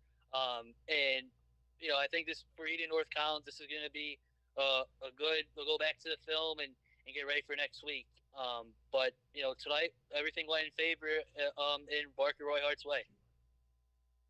All right, well, Joe, I appreciate taking your time. I know it's been a long night for you guys and the rest of the crew, but we appreciate you, being out there.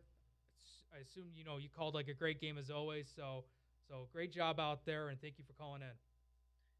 Thanks, guys. Appreciate it. Thanks, Joe. All right, so that was Joe Kraus on the B&T electrical supply hotline there. So what a great game that he got a chance to call, a high-scoring game, especially on the side of Barker Royhart. Barker Royhart picking up a big win over Eden North Collins. All right, we're past 10 o'clock, so why don't we do one final look at the live scoreboard. Our live scoreboard tonight is presented by Western Division. Western Division, home of the great rate.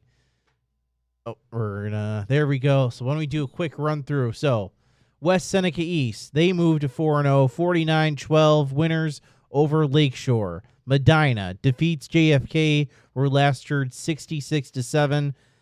We don't have officially what that final is. Southwestern Frewsburg wins by forfeit. Gowanda Pine Valley, 56-14 winners over Allegheny Limestone. Eden North Collins, as we just heard from Joe Kraus there, loses to Barker Royhart, 50-24. Wilson defeats Silver Creek Forestville, 35-12. Bennett, they're back in shape in a non-league win, 46-6 over Clarence. Salamanca, 28-8 winners over Falconer.